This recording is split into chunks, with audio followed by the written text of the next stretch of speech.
Testing, testing. All right, ladies and gentlemen, thank you for coming to the Global Prospect Summit, co-hosted with Chinese Tech Network. So please find your seats. The conference will start in 10 minutes.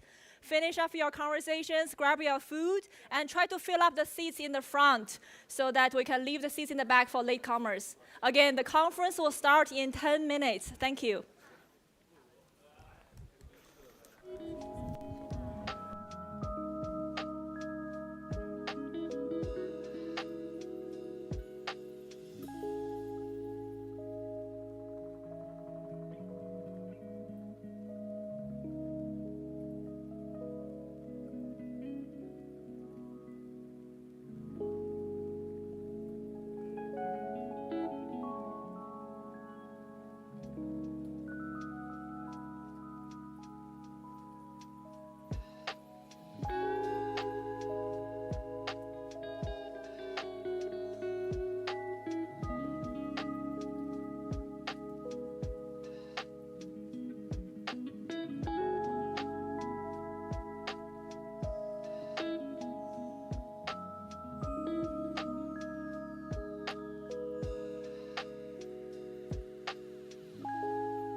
Testing, testing.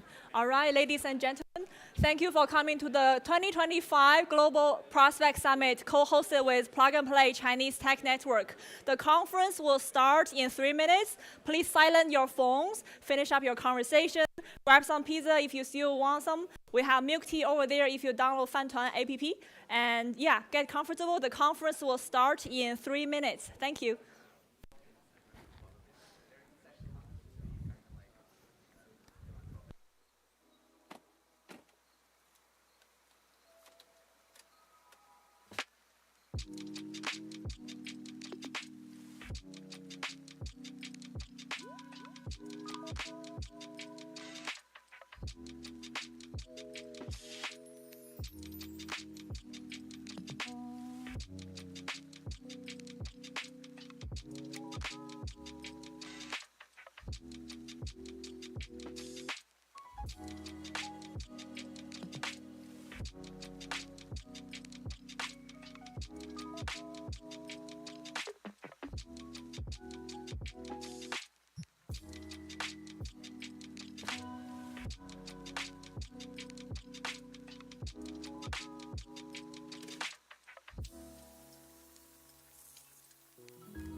All right, everybody, can I invite guests who are still standing in the back? Feel free to find a seat in the front, and the conference will start in 1 minute.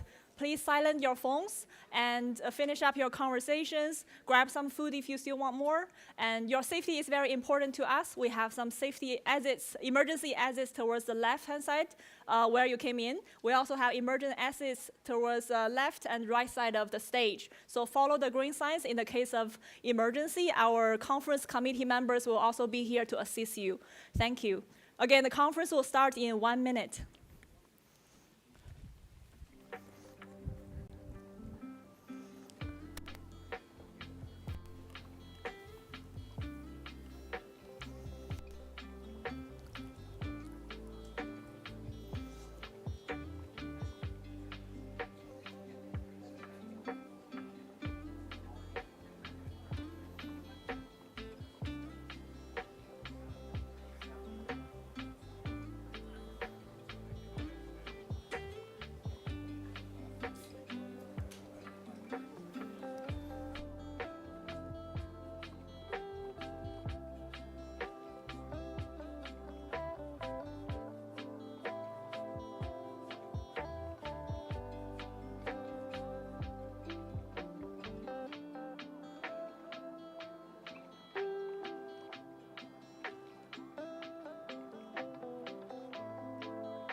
All right, here we go.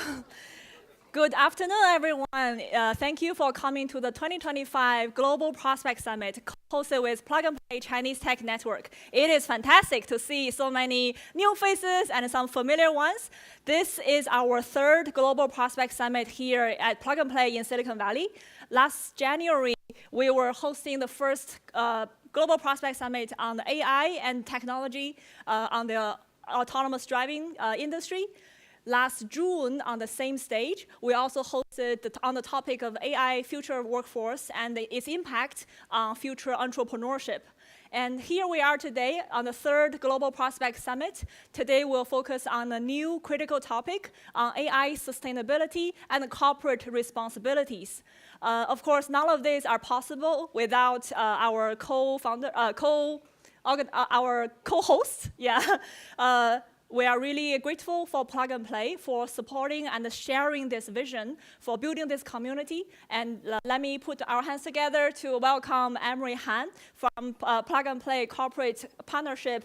Let's put our hands together. Thank you. Let me grab your mic.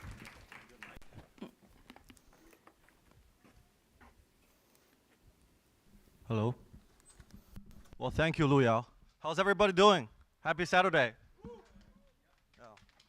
Yeah. Let me quickly see a show of hands. How many of you know Plug and Play before today, before this event? Okay, like half the room. How many of you can tell me what Plug and Play is? Precisely describe. What do we do? Okay, I see no hands. Cool. I will quickly describe give you a quick overview of what Plug and Play is. Just to make it simple, I'm gonna break it down to 3 pillars. So there's 3 things we do. First of all, Plug and Play is a venture capital firm, but we're not just any venture firm. We're named the most active investor in the world in the past 3 years, according to PitchBook, meaning we're writing more checks than anybody else. About 250 investments around the year, across 25 different industry verticals. And we were the first few checks into Google, Dropbox, PayPal, Lending Club, and other 40 unicorns. The second piece of what we do is corporate innovation. And that, in my mind, is what truly set us apart. So what that means is now we work with 600 of the world's largest corporations. So I'm talking about Costco, Walmart, Nike, and 600 other, United Airlines, Mercedes-Benz. So these corporations, essentially, they rely on Plug and Play as their external innovation partner. And we do this in the form of source and matchmake the relevant startup as new solutions, vendors for them, and also for investment and mergers and acquisition opportunities. And third piece of what we do is we are also an accelerator. We run 120 programs in 65 cities across 27 countries. And in 2024 alone, we have accelerated 2,744 startups. So nobody does what we do at our scale. So that's the 3 core pillars of Plug and Play: venture capital, corporate innovation, and accelerator. Like I mentioned, we have about 40 unicorns in the portfolio. PayPal, Lending Club, Dropbox, SoundHound. And now we have 2,000 portcos globally.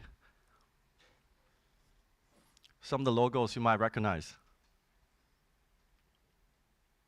And like I said, we invest and innovate across 25 different industry verticals: energy, aerospace, agtech, brand and retail. And I think most relevant for today would be sustainability, right here. I will dive deeper into that. Yeah, like I mentioned, here are some of the logos that we work with. And these are not just logos that we throw on the screen. These are logos, they're paying customers for us. So this is like a membership fee model.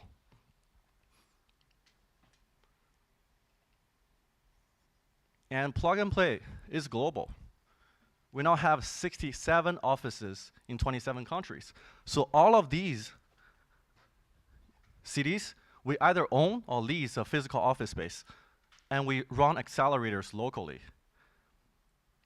For example, in Stuttgart, Germany, where's Stuttgart? Right here. We run the world's biggest mobility platform. So it's a car platform. We partner with Mercedes, BMW, Porsche, Volvo, VW, and 30 others to accelerate everything around car technology. And we even have office in Northwest Arkansas. Anybody know what's the biggest corporation there? Walmart, that's right. So we built office just for Walmart and the Walton family. Because Walmart not only want to see what's early, what's new, what's cutting edge in Silicon Valley, they also want plug and play to bring the most relevant technologies to their backyard. And we'll also work with some local enterprises like JB Hunt.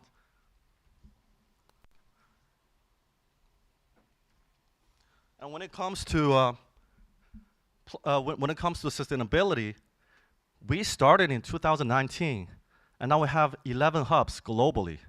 In Asia, we have Tokyo, Shanghai, Malaysia, Singapore.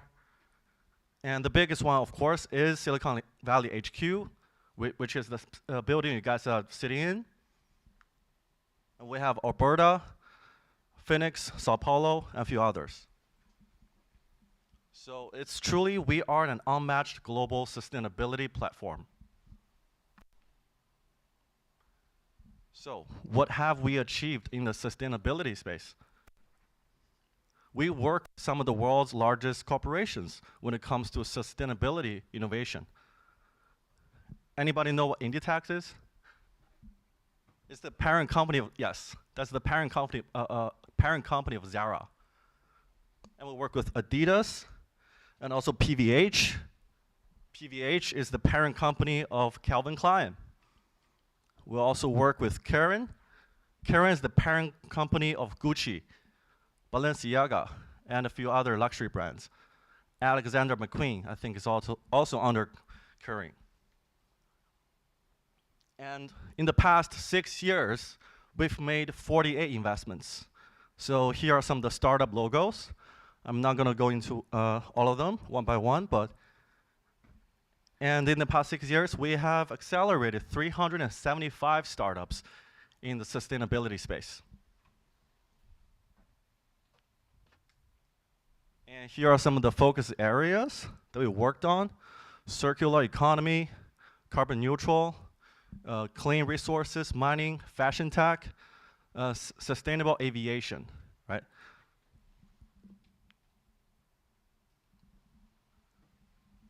So in my mind, plug and play's business model is really a three-way win model. Because on the startup side, we source and work with the most amazing founders. I'm sure some of you are sitting in this room today. And we have enterprise customers waiting for you guys. And our accelerator programs are equity-free. So we're pretty much different from Y Combinator.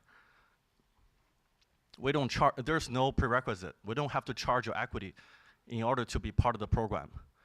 And we're also stage agnostic, meaning we don't care if you're pre-seed, seed, or Series A, or even beyond. What we really care about is that if you can make Nike and Costco, our corporate partners, happy. If they're happy, we're happy. And so far, we have, look at this number, we have over 90,000 startups in the ecosystem. And what that means is every startup that we accelerated, invested in, worked with, sourced, we'll put them in the database. We call that playbook. It's fully digital. And it's our internal source of truth for plug and play, and also our 620 corporate partners. And we now co-invest with some of the top dogs: Andreessen Horowitz, Sequoia, Bessemer, and EA. Because our check size is relatively small, and we don't lead any rounds, so we don't really compete with other VCs. And now because over the years, we realize a lot of the good startup IPs are stemming from university campuses. Like Facebook was invented in Harvard dorm, right? We want to capture that. So now we work with more than 100 universities worldwide, Stanford, Harvard, MIT, so on and so forth. And Plug and Play is an event center. We host about 800 events globally around the year, online and offline. And the biggest are being our summits, which is coming up in June. I'm talking about 4,000 attendees, over 1,000 startups, and it's basically the graduation ceremony of our batch startups. And we do that event twice a year. Yeah, and Plug and Play is the largest venture capital firm by headcount. We have more than 200 full-time investment professionals whose one and only job is to source the best startups and cutting checks and making smart introductions. So that's about Plug and Play. I hope that was helpful, and I hope all of you guys have a great event today. Thank you. Thank you, Emery. So yeah, personally, I'm also very grateful to Plug and Play. I have met so many inspiring founders and investors at this magical place, and all of them have inspired me to look for the next big problem to solve. By the way, my name is Lu Yao. I'm the global chair of the Global Prospect Summit Committee. So when they inspired me to look for the next big problem, so I did. Last year, when I went back to China after 5 years away from home, of course, the family reunion and home-cooked food, that was all amazing. But there's something else that stuck with me from that trip. When I was there, I also personally experienced extreme high temperature and heat waves in my hometown, and also flooding in my hometown. There were some relatives who lived in the countryside. They even lost temporary access to their homes and their schools. So at that moment, it became so evident to me that climate change is so close to us, and it's happening right now, right here. And I was thinking, the textbook readings was also right. Climate change and natural disasters, they exacerbate social inequality, meaning that they will hurt the most vulnerable communities first. And adding to that picture, around the same time, that's also when Japan was releasing some treated nuclear wastewater to the ocean. I'm not a scientist to tell you whether there's any harmful effect to our human body or to the ocean ecosystem, but not many people realize that those treated wastewater will follow the current and first come to California coast. So you do realize that some business decisions or policy decisions made across the Pacific Ocean can actually have impact on what we can or cannot eat or cannot drink here in California. So it makes it a little uneasy to just live in the Bay Area bubble and believe that technology will always serve to our convenience and our life will be just longer and healthier and happier with the advancement of technology.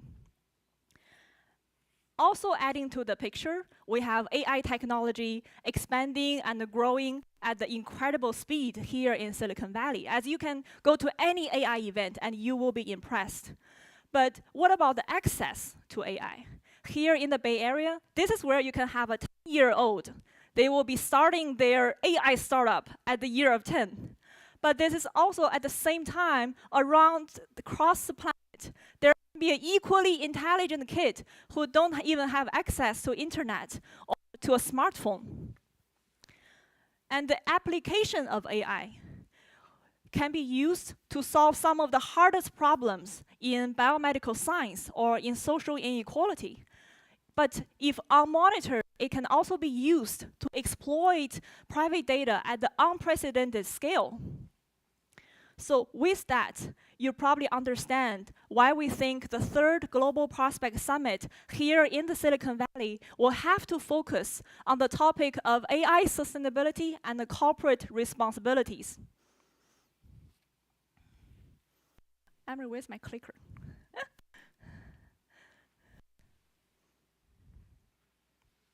So if you talk to some of our conference committee members, you will soon realize that none of us come from environmental science or ESG background.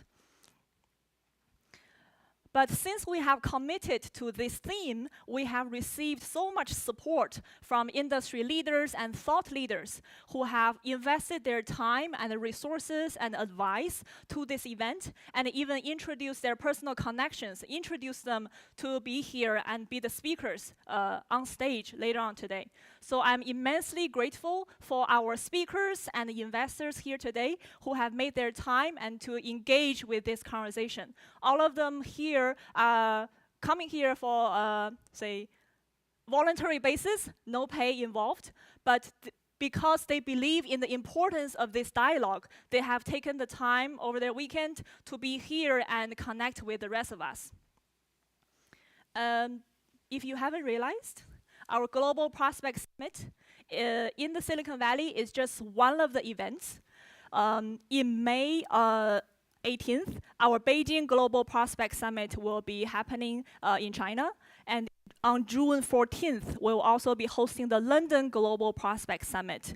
So if you are interested to follow the entire dialogue, please scan the QR code here for WeChat and WhatsApp. This is our audience group chat, where we'll share updates on the second and the third Global Prospect Summit. So all the speakers at Global Prospect Summit, they will be engaging with a debate. They will be talking about the same topics and debate and respond to each other's opinion. And over here, we have also made an effort to have at least one speaker on each panel today to represent a voice from the Chinese market or the European market.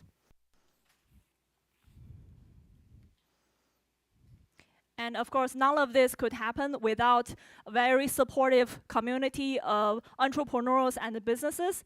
I want to say thank you to our AWS Cloud Technology for sponsoring the startup pitch competition later on. I want to thank Incept Vision Law Firm for offering law consultation hours for our startup winning companies. I want to thank Crosswater Ventures, Duke CEO, and US-China Chamber of Commerce for helping organizing this event and promoting this event. And a special thank you to Fantuan Delivery. If you haven't, please download the Fantuan app. They have helped us to secure delicious milk tea here at the conference and also secured food and drinks for the VIP reception later. I want to thank Dream Bistro CEO and Duncan P. Winery for sponsoring the VIP reception later between 5 to 7. And a shout out to 86 Studio and Plug and Play operational team for taking beautiful photos and high quality videos throughout the event. And here we also have a range of Bay Area investors joining us here today. Investors, if I read your name, could you please stand up briefly so people know where you are sitting? And if you are working on a startup or thinking about the next bold idea to change the world, these are the people you might want to connect. We have reserved some networking sessions during between 5 o'clock to 7 o'clock after the conference. So feel free to still sign up to our VIP reception.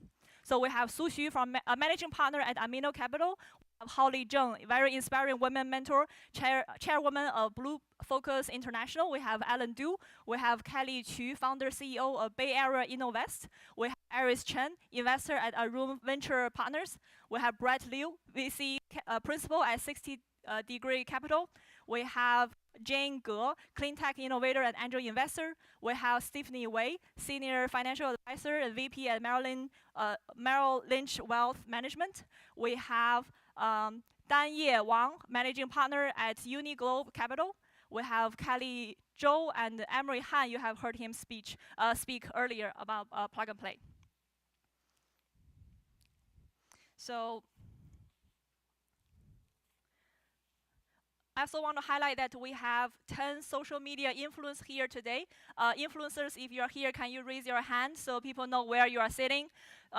They are the voice online if you want to promote your business or if you want to understand how can you better build a brand image online. Feel free to connect with them. They will also be attending the VIP reception later. We also have a few returning speakers here in the audience. Very grateful for you to come back and witness the growth of the Global Prospect Summit Committee. And yeah, today you can sit back and relax. The pressure is on 10 of them here today. All right, let's move on. I will invite our keynote speaker, Anjali Patel. Anjali is the director of Berkeley Center of Law and Business. Anjali is a leader in corporate strategy, innovation, and global governance around AI. She has advised global government, federal agencies, and NGOs on AI governance and sustainability. Let's put our hands together to welcome Anjali on stage.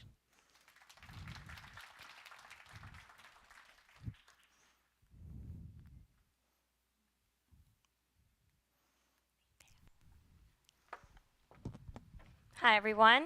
How's it going? Good. Okay. Yeah. It's really good to see everyone here.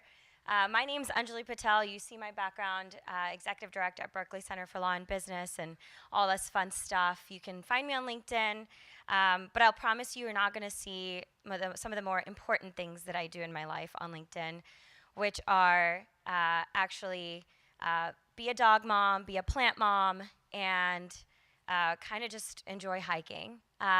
Raise your hand if you're from the Bay Area here. Okay, so you know what I mean when I say enjoy hiking then.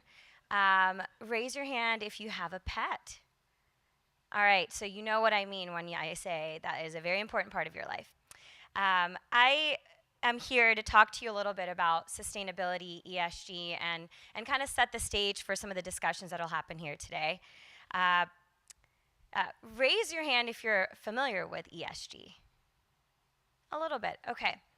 I'm going to do a couple of raise hands because I want to get to know the audience a little bit before I start talking at you at things that perhaps don't mean anything. So, any founders in the room? Raise your hand. Okay, good bit. Investors, I know that you're here. Yes, great. Any board members? All right, okay. All right, so we have and academics. I'm looking at one over there, yes. All right, so thank you for sharing a little bit about yourself. I come to this work because I'm from a rural town myself. Luau's story really resonates with me. We connected over this. I'm from Dublin, Georgia. My family immigrated from India. They're from a small town in India somewhere that you probably don't know. And I come to sustainability from the lens of inequality, climate change, and immigration. All of these things are connected. I had the privilege of graduating from Georgia Tech from undergrad, where I studied international relations, where I changed my life.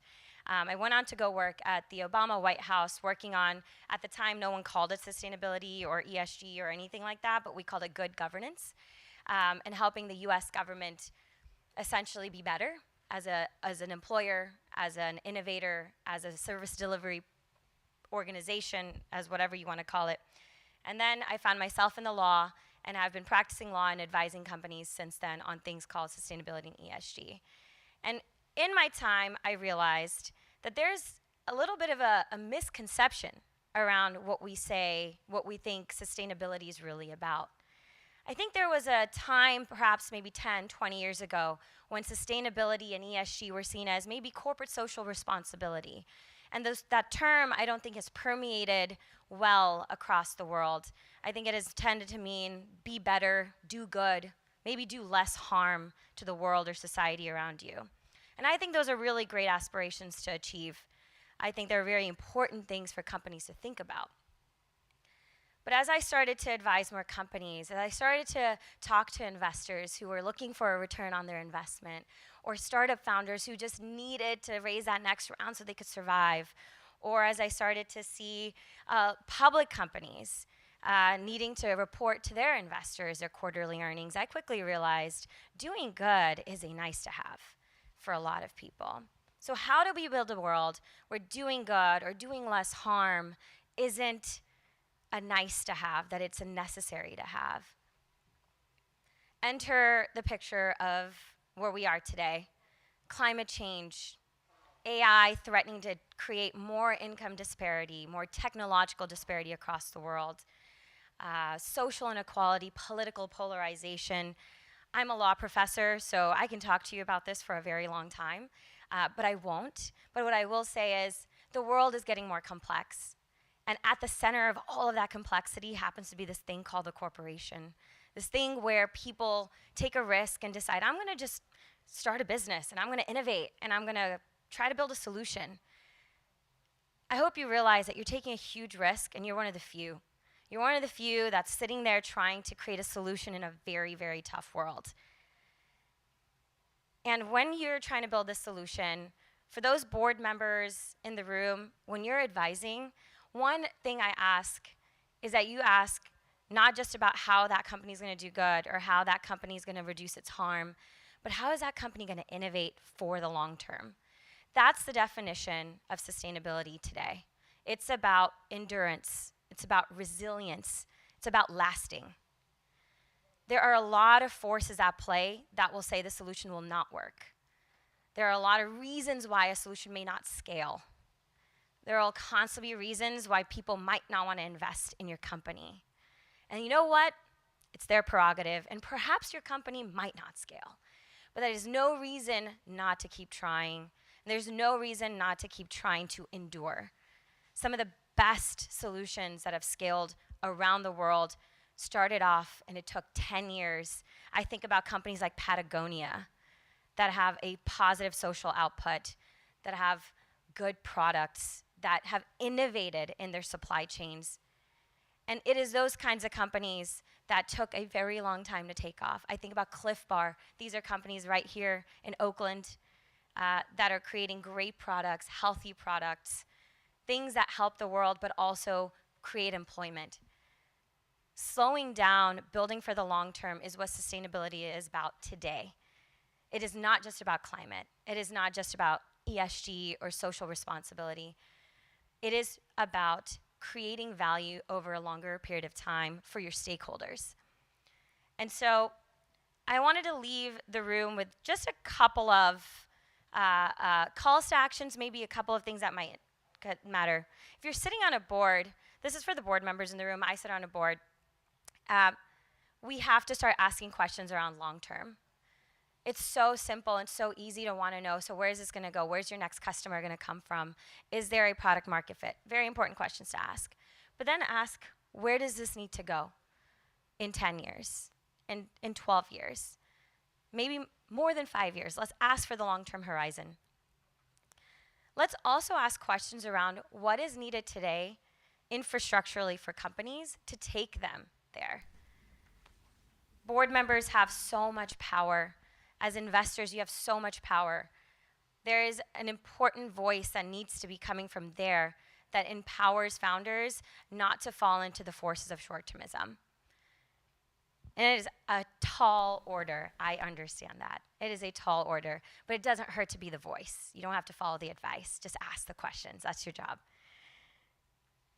For the academics and for the innovators in the room, it's start to ask hard questions. I know you're already making hard decisions, but those decisions are rooted in questions that have already been asked. Try to ask the hard question of, does this solution mean something in the long term? Does this solution mean something to the world? Does it mean something to the questions that we're trying to answer that haven't been answered yet? And don't be afraid to change your answer. Don't be afraid to say, oh, okay, I think I'm capturing value from the market, but I want to create value. Try to know the difference between those two things. And finally, this is we live in a time where our ecosystem is experiencing hyper competition. AI is on the move. There's a lot of capital available if you have an AI solution, very little available if you have a climate solution. But if you have a climate AI solution, maybe that's the hotspot. Just kidding. Not a joke. But when you are building as innovators, and this one's for you, as you're building, there's going to be a lot of pressure to get acquired, or perhaps the exit isn't what you thought it might be. But I'm here to tell you, my job is to study the public markets. And if we really, really care about income inequality, if you really, really care about spreading solutions, about closing the gap of technology, closing the gaps that we will start to see widen over the years, then build for IPO. I know that's a tall order too, but build for IPO. Build for IPO because that's where your solution will reach the most people, your investments will reach the most people. It's a tall order because sustainability is not natural in a capitalist society. It is very, very difficult to think 10-year return when you could think 2-year return, maybe 1 year or 6-month return. It is very difficult when our quarterly reporting systems for public companies set the tone for everyone, including private companies, including startups. Which is why I ask you to be the disruptor, as you already feel comfortable being, and ask hard questions, invest in longer term models, and be the companies that are willing to stick it out a longer period of time. One of the biggest ills I have learned as I have studied the way governments and NGOs and companies alike try to solve things like social issues, climate change, now increasingly AI-related social disparity. The biggest challenge these folks have is thinking that social impact is an outcome. But social impact is not an outcome. If you build into your business model the desire to change whatever it is that you're trying to change, and you build into your business metrics that help you measure your impact, you are not only scaling your solution, but you're scaling that impact with you. So as I close this speech out, I just want to leave this room with 1 or 2 points. 1, build from the beginning for a social outcome. And 2, build for IPO so that when you get big and when you do make it, that social outcome is reachable across the markets, across the global markets. We're going to be having a lot of discussions today. I will share a little bit more about what ESG and sustainability have meant over the years. But I just want all of you to know that there is a world in which you innovate for value. You can also make money. You can also be a capitalist, but you can also create solutions that scale and create solutions that close the gap for the rest of the world. So thank you. Thank you, Angelique. That was so inspiring. All right, so let's now get ready for the second panel. But I just want to mention that for our audience here today, I hope you feel inspired by the range of speakers we have lined up for you. And hopefully you can carry that strength and that spark back to your workspace, back to your business idea that you are building. And you will help us to prove that everyone can be an agent of change around the topic of sustainability. You do not need a degree on this topic. You do not need to be an environmental scientist, but anyone can make a difference. Doing the magic you are doing every day, but slightly more sustainably, right? So let's have the chairs moved up to the stage. I will now introduce you to our first panel speaker lineup. So the first panel will focus on the topic of sustainable growth of AI technology. I'll let the volunteers move the chairs up. We have the moderator, Jonathan Chan. Jonathan is head of technology and security at Fortune 5 healthcare company. He's bringing a wealth of knowledge in tech leadership. Jonathan has also invited a group of industry leaders and AI practitioners to explore the intersection of AI and sustainability in their respective sectors. Jonathan, the stage is yours. Thank you, everyone. Thanks for the time. Allow us some time for us to get everyone seated in here, and then we'll get started.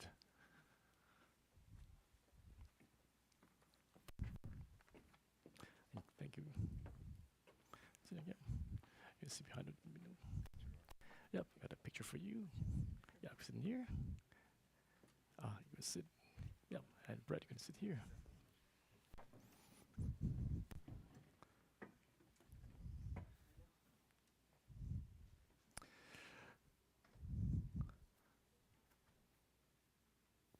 Once again, thanks for all my good friends in here. I bring along my friends in here. I work in a healthcare tech company.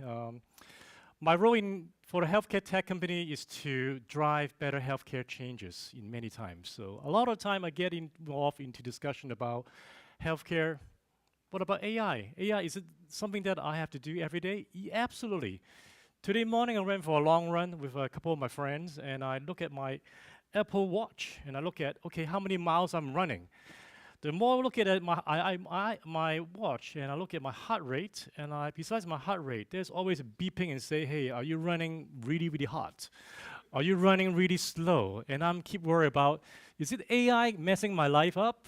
Absolutely, they're trying to get involved into my life. But at the end of the day, AI is a part of our life. AI is also part of to improve for corporations, improving the workers' productivity. And besides that, they have huge effect on to bring together a more of a better model for us to do AI and sustainability.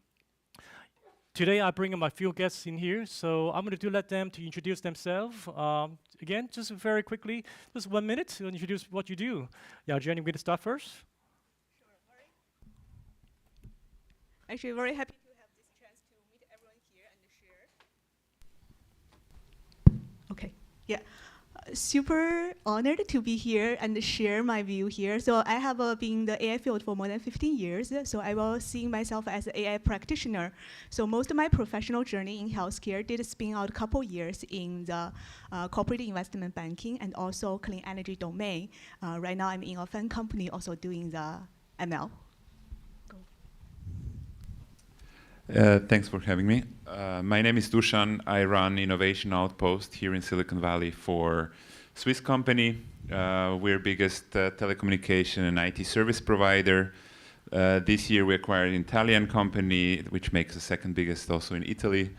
And I focus on innovation, corporate innovation. Sustainability is part of it. And one of my passions is also cybersecurity. So I'm also in that. Thank you. Hi, everybody. My name's Dr. Gail Ferreira. I'm here in the Silicon Valley, and my focus is on AI data strategy and innovation. I currently own my own company where I'm focusing on creating strategies for organizations who are moving into AI, and I'm currently affiliated with Carnegie Mellon Heinz College, their Chief Data AI Officer information program. So I am involved with them as well, and am doing some current research on sustainable AI. Hello, everyone. Name is Brett. I'm an investor from Security Capital. We invest in AI, cybersecurity, technology infrastructure, and I wear another hat. I was a founder before joining them, and my startup was in sustainability, so it was a lithium battery recycling startup. So that gave me good perspective. And before that, I was a corp dev and M&A in this renewable energy space. So that gave me another about 5 years credibility in the space. So before that, I was engineering consultant, working for mining and oil and gas. I'll lead into that when I talk about the innovation that we're seeing. But yeah, just happy to be here and share my views. Thank you. Hello, everybody. I come from Beijing. I'm not living in the Silicon Valley, but I am also a startup founder. I have my own AI plus education project in China, and I'm now seeking to expand our project to global market. And I'm also a science fiction writer, and I really love to explore into the next generation technology field, and that is also related to my science fiction writing. Thank you all. Well, I'm not a traditional, typical kind of panelist moderator. I like to ask tough questions. Tough questions that I get them prepared along the way. So, you know, again, they're gonna have some answers that kind of shocked me too, because the question I sent it to them is about a week ago. And I decided to change my mind on some of them because I like more twist. So the tough question I'm gonna start with them is, so for me, for you, for your organization to represent, AI transformation for business, what works and what does not work? Tell me more. Yeah, Jenny, you want to start first? Sure. Okay. I think I can share is that actually AI is not something new, right? AI has been evolving for quite a long time. It just I think recent this ChatGPT raised like people's awareness, and then really wow moment. Actually, also it's kind of a pivot moment for AI practitioners. Say, oh, wow, it really have a even bigger power. So I will just say like for current range, definitely kind of AI already used to do lots of prediction maintenance or other things along the way. But I would say like for this kind of a Gen AI part, one of biggest thing I can see in the past healthcare domain or other domains, Gen AI can help to improve a lot of kind of productivity and also workflow optimizations. Think about in the healthcare domain, like providers, they have a very super cognitive overload and also tight agenda. Leverage upon those Gen AI really can free up their time and then really refocus the time to deliver the cares. So that's just kind of one view. Same thing can do in different kind of enterprise workplace. I will let others share. Great. So, Dusan, what do you think? What works and what doesn't work? You want to say something? I think, to be honest, experimenting works really well. Everyone experiments really well. When it comes to putting in production, measuring KPIs, making sure that we're getting really value out of it, it's more challenging. I wouldn't say it doesn't work, but it's more challenging, and we're getting there slowly. Another thing that I want to mention is when we say AI, the definition of AI and what is it, and Gen AI, non-deterministic, deterministic. People tend to think mostly about Gen AI right now, about the agents. So I think education, I would say last 12 months probably got much better in terms of understanding, hey, what is it good for? What do we do with AI, with Gen AI? Which value can we generate for which use cases internally can we use it versus, traditional deterministic machine learning and other algorithms. So I think that's getting much better, but I think it's a long way to go to do that across the entire organization. Certain parts of organization are there, working well, but then the rest needs to catch up. Thank you, Dusan. Gail, what do you think? Yes, well, I definitely agree that you need the quantitative measures, in terms of KPIs and SLAs and all of that in place to test the effectiveness of the speed to innovation. But just like any other kind of digital transformation, you have to focus on the qualitative measures as well in terms of really working with your culture within the organization, making sure that you have the right communication and change management strategies in place. So, adding on to the education piece, but also just really having people understand that really AI is their friend, because there's a lot of fear in the workplace now with AI coming in so quickly. Everyone's always afraid of losing their jobs, right? Losing their positions, any kinds of tensions like that. So you definitely need to make sure that you're working with your people and working with your culture to make them agree to put the change in place, because without that, it could be the most innovative technology, but if the people in your organization don't accept that, then it will not be successful. Right, so I probably offer a little bit perspective from our day-to-day investment thesis selection. So something really working so far, we see that if the data has been available for the last 10 years, and then people building that for the last 5 years, that's enough structured data and unstructured data that can be leveraged into machine learning training process, and then now Gen AI. But fundamentally, it's the same high-quality data can give you that additional layer of analytics precision. Something we've seen haven't been really, so for example, AdTech, MarTech, those are digital world products that already been pumping data for 10, 15 years, and those industries are well positioned to take on this new AI. We're not really new, but more agentic AI approach. I think more traditional industry where the data has been sparse, the unstructured data has been dominant in the field, and people couldn't really clean up or collect effectively and use for trading purposes. I think those are industries that are lagging the adoption in Gen AI. So I think those areas I think are more interesting because it's worth building in right now. Other than I wouldn't recommend another BDR AI right now because there are lots of them. But just for contrast, if someone building an industrial AI for manufacturing or for preventive maintenance that are for the next level of precision, I think that would be interesting. So I guess people can look at it from data readiness versus data getting ready. Yeah. We utilize AI a lot in everyday work because we are now doing some developing, we had a game, we use a game engine to develop our product, and we use AI GC to generate a lot of content for us, and also we use AI to help us to formulate our teaching courses. So in everyday life, I asked all my staff, all my employees to use AI in their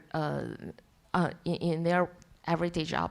But we feel that Gen AI is still not good enough to really replace people. So we can only use them as kind of an assistant and to help us to promote our efficiency. But I do think that AI can be really, really helpful in education. Now I'm doing AI plus education because in education, the most scarce resource is the best teachers. So we try to use digital teachers to help students all over. I hope help students all over the world. So I think that probably can be a big step in the equality of education. Thank you. Now it's my turn to ask the audience a tough questions. I think we all kind of here after great pizza. You gotta have a soda, have some pies, have some milk tea. Now ask the question of the audience. Who has an answer about how long does it take to train a ChatGPT-4 model? Anyone in the audience? How many days to train a model from OpenAI from Sam? Sam gave an answer earlier. Anyone knows about how many days to train a model? You mean originally or today? Originally, yes. 3 months. Very good. How much power does it take to train that model? So in sustainable data centers, so 0. Okay. Now, let's think about if you don't have that sustainability model, if you just go back to traditional data center model, how much energy requires to train it? A lot of energy. I think the energy requirements in there to train a model in there will take power about 5,000 homes in 1 year. That's a big number. And for us, like do ChatGPT sometimes, I'm going to answer my boss question. I just load the question and just cut and paste and see what they come back with. With a 100-word reply, there's enough power to power on a light bulb, 100-watt light bulb for 1 hour. So imagine how much power it requires. The data already start doing this, and I keep thinking about, am I going to go back to the good old days doing web search, going to Google search and doing that? I probably would not. So from myself, I lead a tech team, a security team. And from these fine leaders in here, AI is part of our life. What do you think about AI and sustainability? This is the tough question now. AI and sustainability, what does the corporation has to really think outside the box? Anyone can raise a mic. I don't have to go in sequence, please. Yeah. I can speak to that a little bit. I think it's a good time. As I previously mentioned, the data abundance has been barrier for some industry to adopt AI. So I think right around last 2 years, I've seen a lot of innovative approach in addressing AI into sustainability issue or industry. So mining, oil and gas, I've seen company has been doing much better modeling of the subsurface, which means they can drill a lot faster, more precisely. So it cut in the energy consumption, cut in the capital cost, and also just faster, and then better ROI, and in a way that you're saving the carbon from the drilling energy and all the mobilization cost.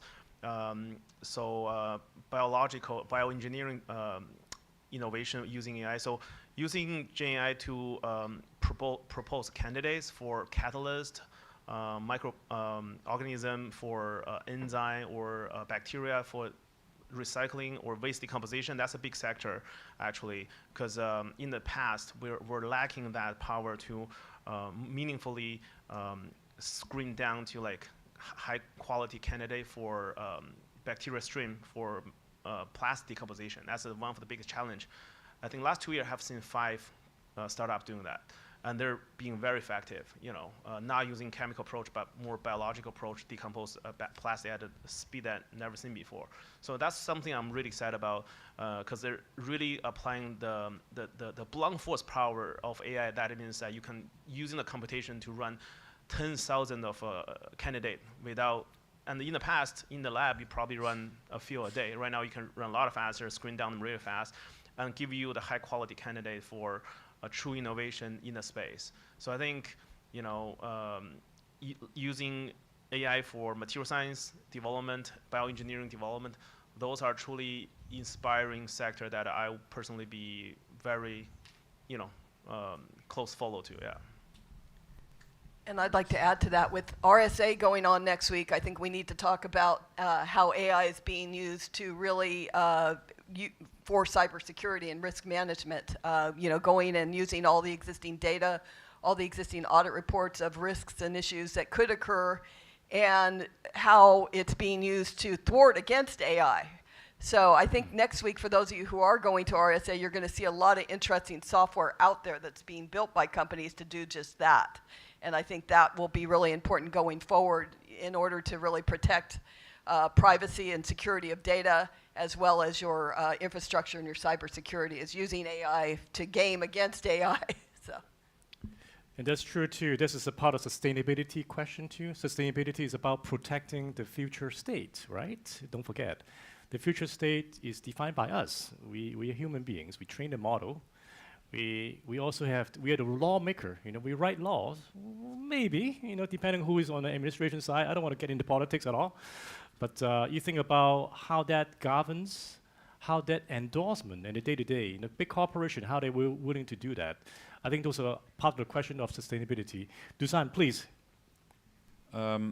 We are very proud that we're the most sustainable telco in the world, a few years in a row. So this topic comes up, and it's very important for us. And the first thing that comes, okay, AI is coming, so more need for compute, so more energy, right? Yes. And so we look at it from different angles. One would be, okay, how do we make sure that we reduce that? And we see, you know, models are getting more efficient. What do we do with that energy? For example, we have our data centers where all the heat goes back to the city and warms up, you know, the apartments and this kind of thing. So we think in advance, what is it today and where is it going and what are capacities? But to be honest, like one of the biggest challenges right now of our data centers, most data centers, is like we don't get enough, you know, energy to power those systems. The other question is that we spend a lot of extra money there, is like which kind of energy do we then use, right? If we use a clean energy, that's obviously a smaller problem than if we use different kind of energy. So I would say it is like these two axes, like how do we reduce the spend? I think the answer is innovation and kind of getting better systems and models, and I think that's just a kind of curve of the innovation. And second one is which kind of energy do we use for it? So absolutely. Yeah, Jen? I will add on that. It's a very good point. And I also think about that for now, we kind of have a lot of cautious about the energy consumption, the AI. I think it's just a part of the technology evolving journeys, right? Because we are kind of in the way to chasing the scaling laws. We are seeing what we observe right now is like the larger model, the larger data, the larger computation, and then the better performance. But I think it also reached a certain point, like lots of kind of a practitioner and the industry government realize is that we need to do things in a smarter and also more efficient ways. How should we could keep pushing the scaling law curve and then improve like training efficiencies and also inference efficiencies, really reduce like a single query consumption of light bulb. That part. I think the second part is other panel already mentioned about is how could we leverage upon AI to keep push of those initiative and effort in the clean energy domain or climate domains, because that can help us to do lots of kind of disasters prediction ahead of time, or even better kind of like design a city in a smart city, right? That can play lots of role there. I would say like last part, circle back to education and also circle about the advocation part is how could we leverage upon AI to better kind of train or educate our next generations in a way to smart user way and also keep our whole kind of humanity and in a sustainable way. Love it. Can I just add one thing also to Brett's thought? Like I talk first, like how much do we worry about energy consumption, you know? And But on the other hand, I want to give a positive example of using AI for being more sustainable. We also have Swisscom Ventures also invests in multiple spaces, and one of them is AI and robotics, and there is a company called Eco-Robotics, and what they do, they use AI to look at the farming, right, at the soil, and look at the weeds, and instead of just spraying all over, right, and contaminating the soil and the good plants, they're able to, they reduce 95%, because with the computer vision analyzing, okay, this is the wrong plant, we're spraying with high precision only that plant, and continue. So I think there are coming many solutions and technologies that are enable us that AI has this positive effect that we don't know the numbers, like how it's outbalanced, but we all assume, I think today, it's going to be positive over time, right? So. Great.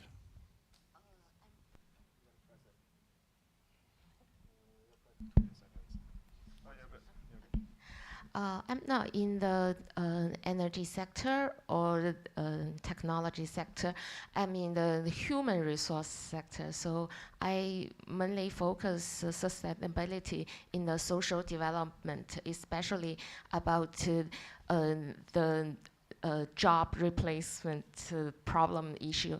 And for the next generation, I think they can catch up quite quickly with the AI trend, but for our generation, for the adults, it is a problem in a lot of areas. I think that we need for a lifelong education and training for everybody to catch up with all these AI development. Otherwise, there will be a big gap in the near future, that there's a lot of need in the AI technology people, and there will be jobless people who cannot catch up with this technology trend. Yeah. Good. Well, a lot of thoughts in here. Well, I'm just going to bring back into the reality. Well, earlier we talked about training a GPT model. Now let's talk about next week going to be a ChatGPT, a brand new model. Every model comes up with every week. So we talk about power, the energy. What about cooling? Cooling is going to be a big problem. Water resources. We have enough water in California. My lawn is brown. I don't know why, but I think I have to figure out how to replace the lawn with some evergreen trees. So from that standpoint, what do you all think about going back to the equation, going back to the question about sustainability and corporate responsible way of how we do that? What do you think in the healthcare industry, or maybe in your industry? How do you think that you have to address the issue of water, power, and how can you drive that more sustainable solution? Bring back to the reality. Tell me the world that you're living in. How are you going to tell your boss, hey, let's not train this model? Are you going to tell them that your model is really bad because you're wasting energy? Or you can tell the boss, hey, let me go ahead and clean up the old data. Then we can train better so we can be more conscious of sustainability. Tell me what you think. So let me make sure I follow the questions. Is that more related to like how a corporate function to further drive the AI in a sustainable way, or? Absolutely. Okay, yeah, I think a couple different efforts probably prior we also touched. I think number one is that because in those fund companies right now keep pushing the scaling laws, right? So one big effort is that how could we kind of make a limited resource? We know the energy is limited here, right? And how could we make the limited resource, limited data center, but still keep pushing the scaling law? Then that means like we need some innovations in the training, model architecture, or other things like inference, right? That there need technology innovation there, and to train in more efficient way, or inference in a more efficient. Second part, I think we also touched before, is that how could we make sure like build those data center in a clean way, right? And in a green data center, and also bring the awareness for everybody, like Hugging Face have this green leaderboard to let people know for a certain model when they develop what is megawatts consumptions hours, right? So those awareness, well, first we need to have awareness, and second we can put action to change it. I would say like in a sustainable way, if we flip and do a different angles, I would say like each corporation, when we leverage upon the AIs, it also need to do in a responsible way. So it's a slightly different way to think about it, right? Make sure like what the solution developed is sustainable. Then it has the right framework put in place for like data governance, model governance, and also like the whole like risk assessment. So this thing, whatever developed, can put into action, keep kind of doing the benefit to our society and org. I will pass on. For us, is when we look at our sustainability strategy, and the new one will be published, I think, mid-May. So I cannot tell all the details because we're making hype of it in Switzerland. It's very holistic view, right? It's not just about AI. When we look at critical infrastructure provider that has to power networks every second of the day, milliseconds, right? In today's, it's not just about AI. So I think that balance comes. It has to be looked at holistically. Where are the pluses and minuses, and how to balance it out? I don't think we can answer the question just, hey, how about the model and training the model? At least we as enterprise that is a user, and we use many more technologies, not just AI. So it has to cover, it has to be more broad, and it is more broad. If we think about thousands of people going out helping someone, well, they're using today electric cars, and what does it mean, you know, versus the other fleet we had in the past. So I think it's way wider than just AI for us. Yeah, and I would say to add on to those thoughts, I agree with everything that was said about having sustainable practices where each person has a certain mindset, right? From the developers to the infrastructure architects to the CEOs, CIOs, et cetera, making sustainability a part of your everyday practice in terms of zero waste and making sure that you have your practices in place where you're not really overusing resources. That would be the first thing. But since resources are going to be used, then really looking at the infrastructure and, you know, in terms of your point, just like any other discipline in cybersecurity and data management, you always have your disaster recovery plan and your risk management plan to have your failover sites, to use different geographical regions that might have more resources, more water, cooling. So, you know, maybe you don't have your center in California, right? You have it somewhere with lots of water or things like that. So really using the same mindset in terms of the holistic approach and your disaster recovery and your risk management plans in place so that you can really have be able to respond to the rapid surge in power use. Yeah, so I look at it, you know, maybe not so much from a corporate perspective, but I was a founder and now a VC, so I was looking for what's next going to be, what's going to do next one. So cooling has been hot for 2 years. Just, you know, it's something that we don't even talk a lot about. I track personally. So from cooling, like Dushan mentioned that they were using this heat sink approach to drive the heat already back to the data center. So that's already maxed out efficiency. And there's not a lot of new technology playing that, but you know, it's more how to design it, right? More engineering approach. So right now, people are designing the cooling within the data center, even on the chip level. Like, can I do a micro heat sink that can just keep draw the heat out? And then, so, because right now we're reaching at a heat capacity maximum for on the chip level, and that's bigger issue than your capital costs, or like if it goes at that you cannot remove the heat out of it, it become a heat bomb, right? So I think cooling has been really interesting innovation space for the last 2 years, and trust me, most of chemical engineers in the life don't have that kind of opportunity to be spotlight. Oh, cooling has been hot. So back to Yajin's point, yeah, model distillation, small model rendering, different approach doing that. I think we look at quantization, you know, layer removal, you know, smart KV caching. They're hot space where, you know, you can run the smaller model without losing a whole lot of precisions. And for inferencing, that's really powerful. So I think this is good topic for innovation as well, because founders out there, I'm pretty sure they're doing something smart about that. So yeah, to be you know, to be seen what's happening there.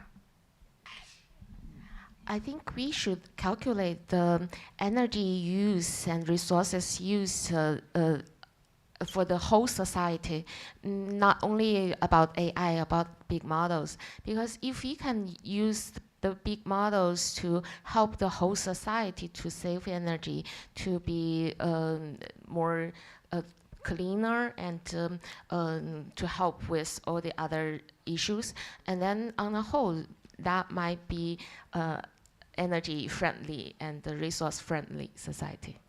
Good. Wow, I learned so much. Oh my gosh, I couldn't even believe that I start off a lot of questions that I have. I never thought about to give me this kind of answer. So I promise that I will, at the end of this conversation here, I'll give the audience plenty of time to ask questions. But then I have startup founders in here. I hear problems. I hear that Jensen from NVIDIA didn't figure it out, the heat sink problem, because of heating. I heard about the governments, they even couldn't figure out the governance. I hear about, even from the Swiss, they keep thinking about pushing the envelope further. Now we have a lot of startup founders in here. I want to give this opportunity in here. We have brains in here. We have founders in here, VCs in here. What are the advice you have for a startup founder? Please, anyone can go first. I can go. I have a long version, I have a short version. Which one do you guys want? I'll give it the long one. I guess people are already bored. That's a long one. It takes money. It costs money. Okay, so because we're running all the time. Okay. I think that's the way that I look at my startup journey, and now I look at a lot of deals. Be clear on what you like. Are you going to do a deep tech? Because this is very unique to sustainability.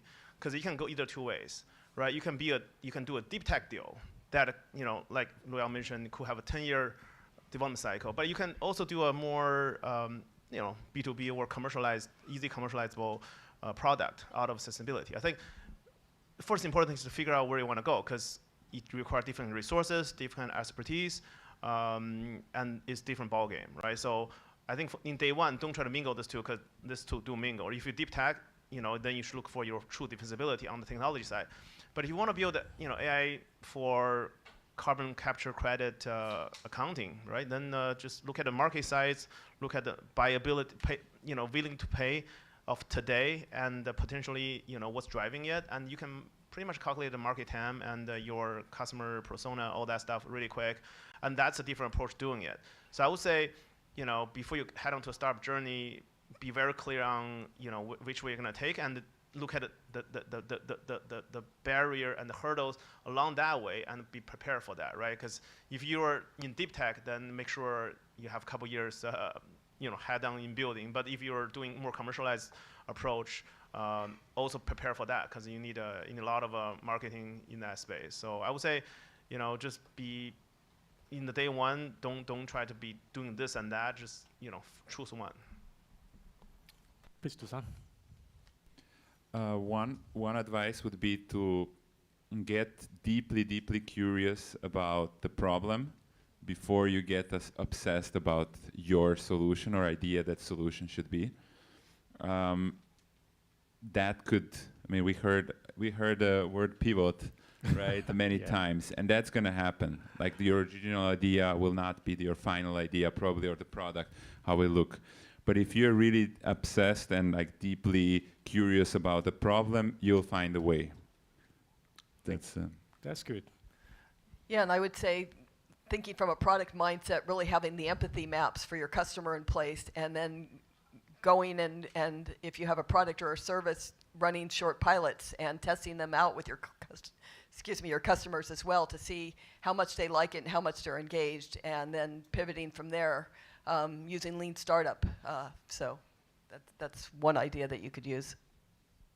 Yeah, I will add on to some comments here. I think it's really important to know what is problem it is going to be solved, right? Understand the problem, understand the customers, and from there I would say also figure out what is the right technologies, and maybe you don't need very fancy things, but you can start with small, right? At the same time, also pay attention to put some effort to also pay attention to how technology evolving, because as technology evolving, lots of things prior seems very infeasible, and right now become very easy to do. So always find the niche point of the problem definition and also problem solving.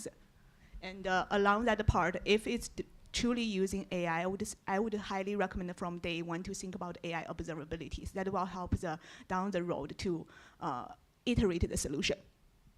Yeah, I also want to add Please one do. quick one. So since please. Yeah. you know Yajun already mentioned that, I'm gonna go for the long version. So be good about timing. So there are about 4 axes, how I look at things. So the bottom one is the fundamental speed of infrastructure technology change. The second one is how quick people can build product on top of that. Number 3 is the market adoption rate. And number 4 on top of that is your market economy, government regulatory driving force. It could be against you, it could be pro you, but those 4 axes are running at different speed. And then for your product to be right on, you don't want the underlying infrastructure to turn too fast. That way, whatever you build today is going to be outdated the next day.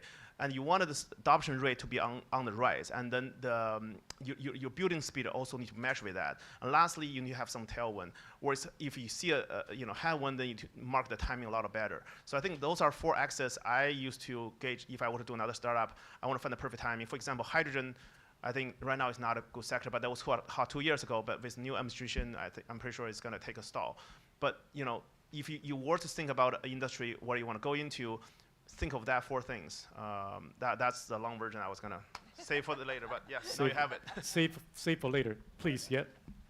I myself is a startup founder, so I do have some experiences in creating your product together with your customers. So that's possible nowadays. Beforehand, you need to design and build your products, and you try them in the market. But now with the help of AI and also with a lot of other technologies, we can really deeply involve with our customers. And for all the steps, we can build products together, absorbing a lot of our customers' ideas and their opinions. So I think that with the help of AI, a lot of people, the companies were getting smaller and smaller. A lot of new startups may only have 4 or 5 people, and you can build your products much more easier these days. So that gives people a lot of chances to quickly build new products and to adapt with the market in deeper way. Yeah, I find that too. I came from I worked for startup for 20 some years. I sold for 4 companies. So a lot of the times they are all work really well. Same idea across. And exit strategy for for a company is to really think about what does the product sells. The product sells because of customer. It's the customer side. And does the product sell because you're focusing on solving the problem, or you're focusing on the customer at the end of the day? It's really what makes sense for a startup founder to really think the other way. And that's how AI tech and sustainability AI tech should really focus. Does anyone want to add anything before I? Just a small distinction that I think it's very important: technology versus product. Right? We get we find a way to solve a problem, but then how do we package it in something that can be used in the market? So I think that's very important. One where I see sometimes people really, yeah, but this works. I solved this problem. Yeah, but how can someone really use it?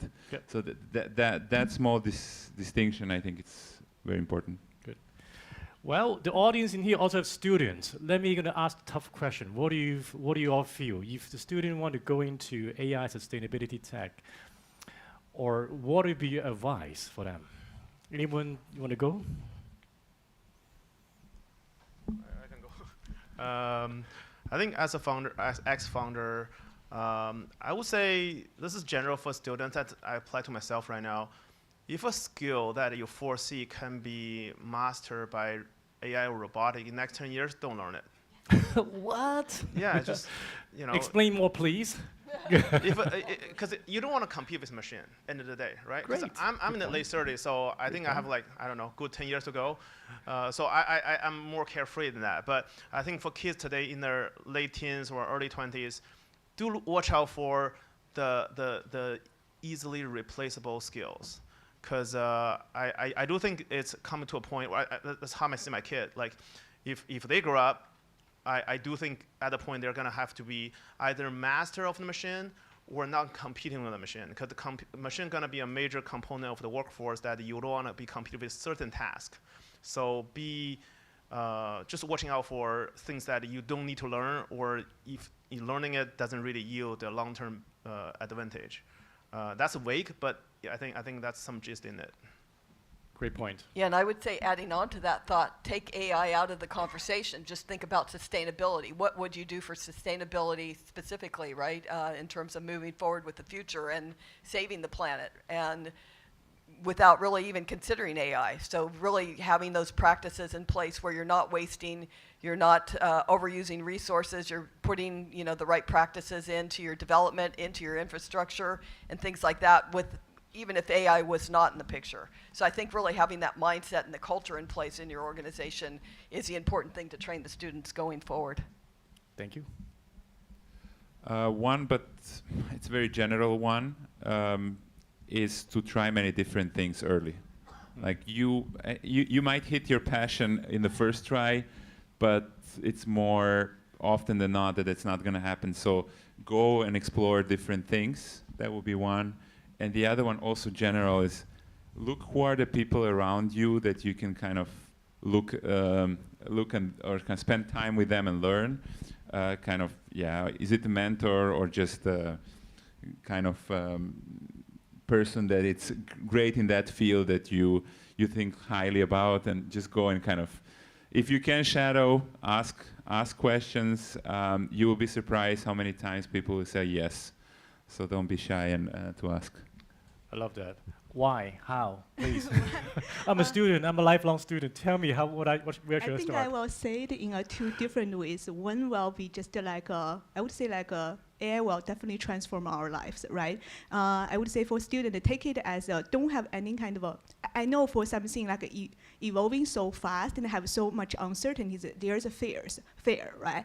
But anxious. But I'm thinking like embrace this as a tool, because it will be a tool to kind of improve our loss side of productivity, or even kind of change some of the prior job to a new jobs, right? Just be master to use AI as a tool, and then that will kind of give lots of our advantage going forward. I think I remember a word is AI will not replace jobs, right? AI will only those who can use AI well will replace other people who cannot. So I definitely, maybe it's very strong, but I definitely think it's a very good tool for us to adopt. And the second part, I would say like it's just a general. I think we are living in a VUCA world. If you search, it's like lots of changes. So just for students, or even for me to educate the next generation, is just to say, my son just said, it needs to be kind of have a lifelong learning attitude, and also like adaptable resilience. Those kind of characteristics will take us for a long way. Great. For me, I just want to advise all the students to try to use AI smartly, because AI can offer a lot of skills. I do agree that in a lot of fields we cannot compete with machines.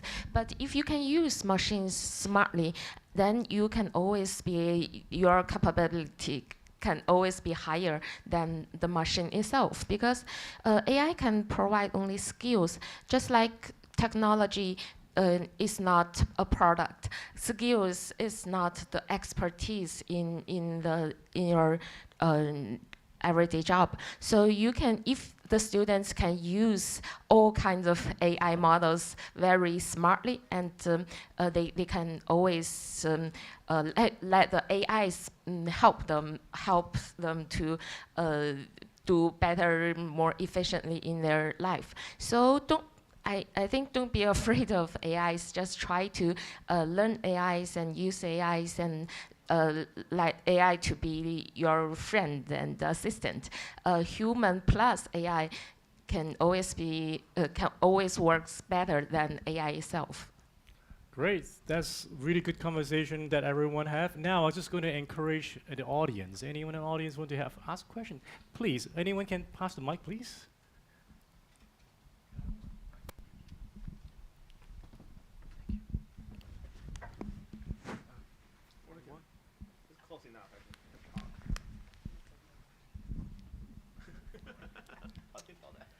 So I have a lot of comments, but I will just stick to one. From the corporate class and the investors and the VC class, there is a lot of what I would call as sustainable washing, and I heard some of it. Because I look at the topic, it says sustainable growth of AI technology. And we haven't talked about designing for sustainability as a principle.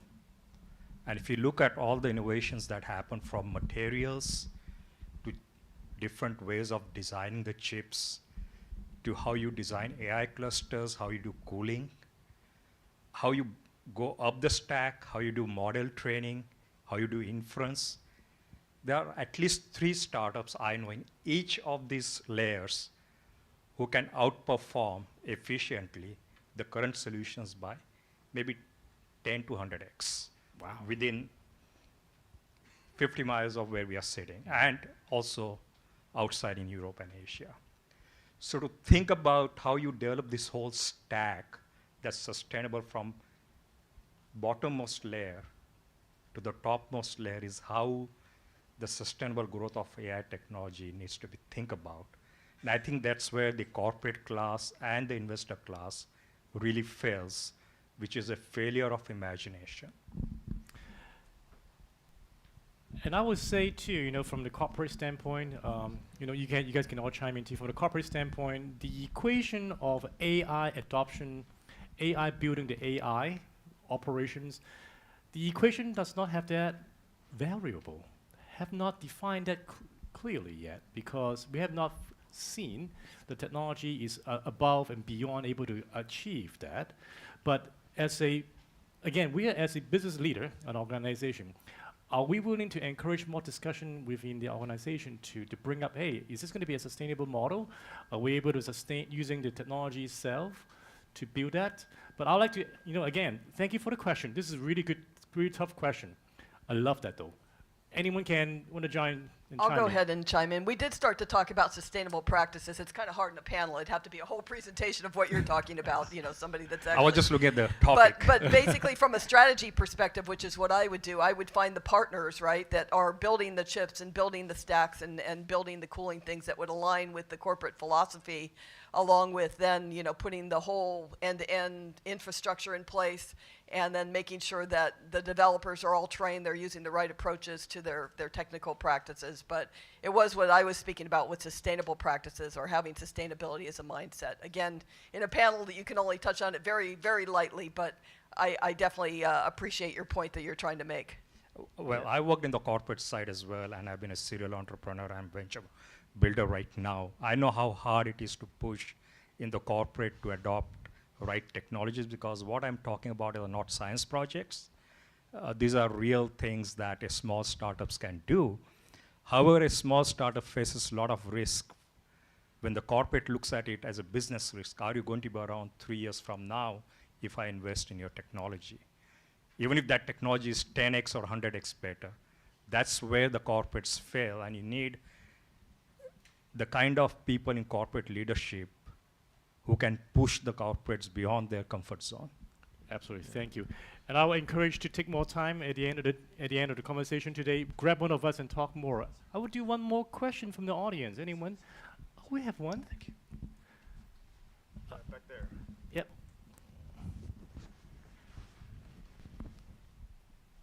Yeah, so thank you for a very insightful panel. I work in the clean energy industry, so I resonate with a lot of the energy viewpoint that you share, which is a bottleneck for the AI development in this country and all around the world. But I'm also curious, away from the optimistic thinking, what are some of the main challenges or other bottlenecks that you view in this industry? Because it could be public narrative, because we've seen AI thriller movie, horror movie coming out every year, reminding people that how dangerous AI can be, and also regulation, and even more importantly, the talent workforce shortage happening around the world in AI. So I'm curious to hear your perspectives on that. I think we touched a good amount of it. I'm not big on government regulation on AI, just because I think people are aligned. End of the day, I think the misalignment is kind of intermittent. But if you look at it, the ultimate outcome that people try to achieve, I do think it is interest alignment in the long run. So I don't want to see, we're handcuffing the development and step by step, have to report every kilowatt you build. It doesn't really solve the problem. I think what's solving the problem is that people getting together, talking about it, and the smart people building solutions and speaking back to the corporate development and adoption. It doesn't get better from here. If this part of the world doesn't solve the problem, there's not a lot of people out there can solve it. So I don't think, coming down to people realizing the issue and try to independently addressing it on their day-to-day, and then building just better solutions. And 3-year company, sure, they're questionable how long they can last, but if their products truly differentiated, I think they're worth a shot, right? And I'm from Canada, and U.S. corporation adopt technology 2 rounds ahead of the rest of the world. So like most company that we see, Canadian corporate try Series C companies. In here, corporation trying Series A companies and sometimes C companies.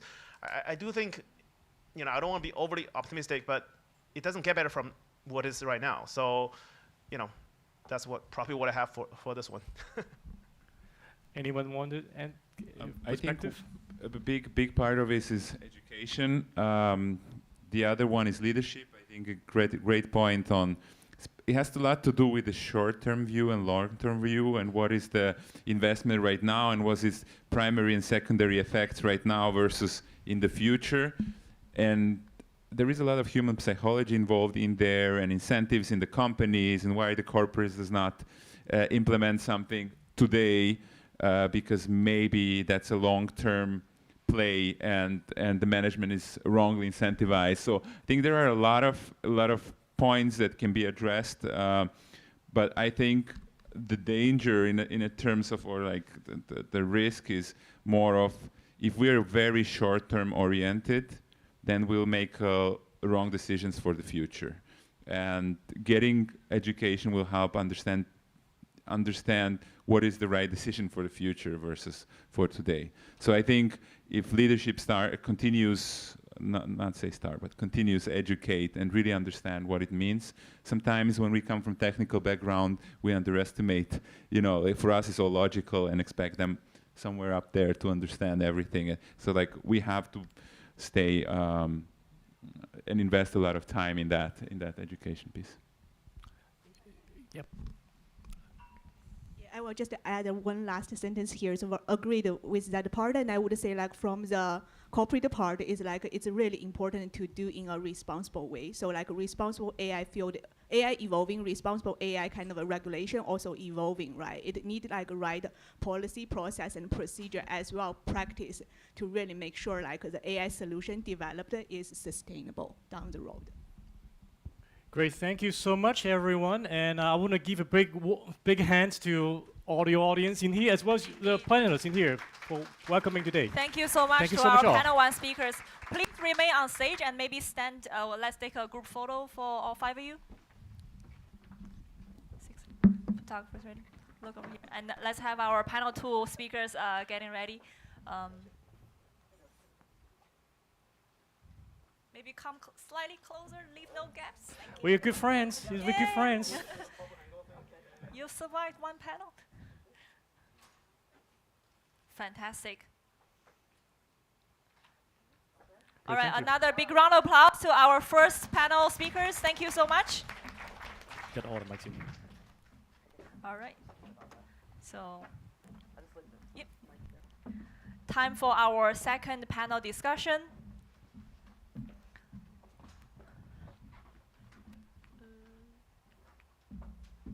All right, let's have panel 2 speakers up on the stage. I will be your moderator for the second panel. Come on stage, please, come on. So follow the order of the poster.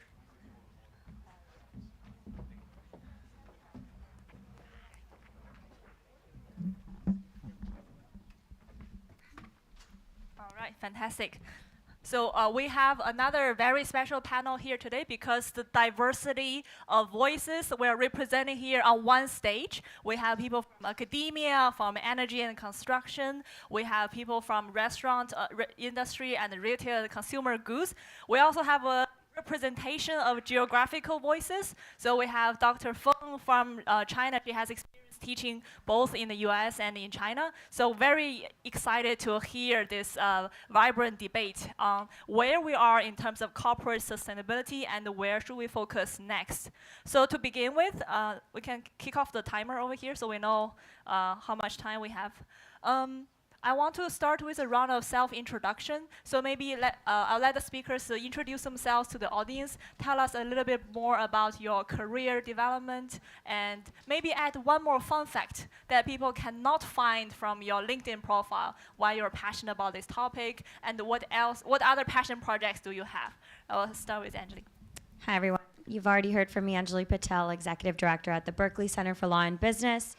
Fun fact, along with what I've already shared about my personal life, which is a lot at this point, I'll say I started my own puzzle company about 2 years ago, and it's just really a fun project to design and build puzzles. So I did not know that. That's so fun. Hello, everyone. My name is Lincoln Blevins. I'm the Executive Director for Sustainability, Utilities, and Infrastructure at Stanford. So I'm not on the academic side, I'm on the operations side. I've been in the global power business for about 30 years now, all over the world and all over the value chain. And my passion is the startups that I advise, energy tech startups in India and Europe and here in the US. Fantastic. Great to have you, Lincoln. Hello. I'm Tilly Feng. I'm now a visiting scholar in the Stanford Center on China Economy and Institutions. I have been working in China in the University of Electronic Science and Technology of China for over 15 years. I started my research on the philanthropy, corporate social responsibility from my PhD program, and actually it's around 2008. That is the earthquake in Sichuan province. My university located in Chengdu. So I was going to tell one thing. I actually, my PhD hypothesis is about corporate philanthropy. Actually, I'm a fundraiser when I was first fundraiser when I was a junior school. And at that time I never know I'm gonna do research about donation, about philanthropy. That's fantastic. Thank you for sharing that. All right. I'm Jeff Sokol. I'm the Director of Sustainability at Nu Skin. Nu Skin is a global wellness and beauty company, direct-to-consumer sales of consumer goods. Operate around the world. Personally, I've worked in sustainability the last 18 years, working both on the nonprofit side as well as at a medical device company. So I've got a bit of range of experience in the sustainability fields. Personally, I am a passionate mountain biker and skier. I'm from Salt Lake City, so I live there near the mountains and have great access. So I can get up and recharge in the mountains and come back ready to fight some of those sustainability battles. So. Yes, Jeff joined us from Utah, so let's show some Bay Area hospitality by welcoming Jeff to the Bay Area. Also wanted to add, when I was younger, I was a fundraiser for Force for Good Foundation by Nu Skin. So when I was back in China, when I was really little, I was raising money and organizing events to save money to donate for Vitamil, which is how I knew Nu Skin, and I'm still a passionate brand affiliate of Nu Skin. So yeah, great to have you, Jeff, and keen to hear the Nu Skin story later. And yeah, over to you, Amy. Thank you for having me. My name is Amy, and I'm founder of 吃货. So we are a so I started this as a food media 14 years ago. I'm not sure if anyone have subscribed to called 吃货小分队. That's the thing that yes. I've done for about 14 years. So basically, that's a food media. That's the starting point of my business. My business model more on the B2B empowering platform, helping the Asian restaurant in expansion in the US market. So we are pretty much the largest Asian restaurant community. So if you are interested in knowing more about where to eat in Bay Area, about the Asian restaurant, you can come to me. And another thing is that so I really want to support this cause and this event. So tonight I am one of the food sponsors. So we have restaurant portfolios in the restaurant investments and the restaurant operations side. So Dream Bistro is one of the investments that we own and operate in the Bay Area. So welcome to our restaurant in Milpitas, and you can try our food tonight if you order the dinner party ticket. Indeed, yeah, we really appreciate Amy's generosity to support the VIP reception, and I have worked with their team twice. They were sponsoring our first and second conference as well. Their team really incorporate a lot of sustainable thinking as they are planning for the recipe, and they are working with me to define what utility to use. I was very inspired to see frontline restaurant industry talents are actually thinking about sustainability. So that's how we still connect. But 吃货 to translate in English is called big foodie. I'm a big foodie, and I met with Amy first day when I came to the Bay Area at the Chinese New Year food parade. And we connected instantly because of the connection of food. I think food is the best way to understand a culture and to connect from a different background. So looking forward to hear your experience in the restaurant industry as well. All right, so now you see we have a very diverse range of industries being represented here. I will start with the first round of questions around the industry trend. So I wanted to ask, where do you think your industry is going in terms of the players' commitment to sustainability and their understanding and awareness of sustainability over these years? I'll start with Angeli. You have worked with government, you have worked with NGOs and corporates. Where do you think they're trending? Yeah, so I can provide a couple of data points and perspectives. From a regulatory standpoint, I know we referenced that a little bit in the previous panel. It's a very patchwork global environment right now when it comes to incentives around companies doing sustainable work. A lot of regulation still focuses on reporting and transparency for companies. And so in Europe, you're starting to see a little bit, still a very, pro disclosure orientation, but in the US, a lot has changed in the past year. In terms of California, that's a different little world of ours here. So there's still an increased focus on companies at least headquartered here. And then, of course, China is coming into play as a very big proponent of ESG and getting companies to start aligning to more sustainable and social impact outcomes. So that's like a very high-level view of the global regulatory scheme. But I think what's really important and a data point that I find very interesting is what's happening in the public company space, especially with shareholders. And so in the last year, you've started to see about a record number of what they call anti-ESG shareholder proposals, which are where shareholder groups will issue proposals to public companies saying, we disagree with an XYZ strategy that you have in place. We've seen a massive increase in that. And at the same time, you're seeing reference to strategies on ESG, not unchanged, but continued in public company reports.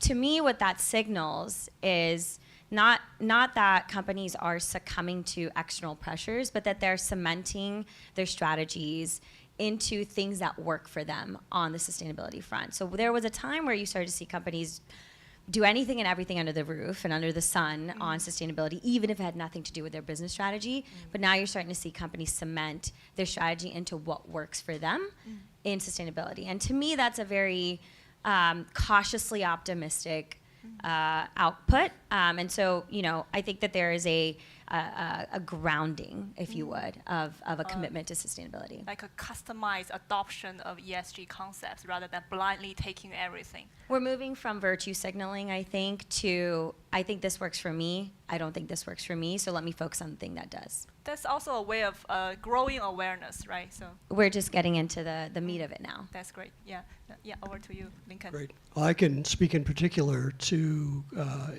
higher ed universities in California, as well as utilities. And my general outlook is like Anjali, is cautiously positive and cautiously optimistic. And I say that I explain that in kind of a math equation. My outlook nationally is quite negative. My outlook for California is quite positive. So if you average those two out, do a weighted average of those two, you end up with cautiously optimistic. So I see a lot of progress, and I want to pick up on your comments that we're moving from a one-size-fits-all sort of sustainability, a definition of virtue, one definition of virtue for every entity in every sector. I'm seeing a lot more specialization, a lot more recognition that certain things will work for certain institutions, certain utilities. Other things won't work as well depending on their circumstances. But ultimately, and this is where the optimistic comes from, is that there doesn't seem to be any slacking. There doesn't seem to be any slowdown in the state of California with sustainability goals.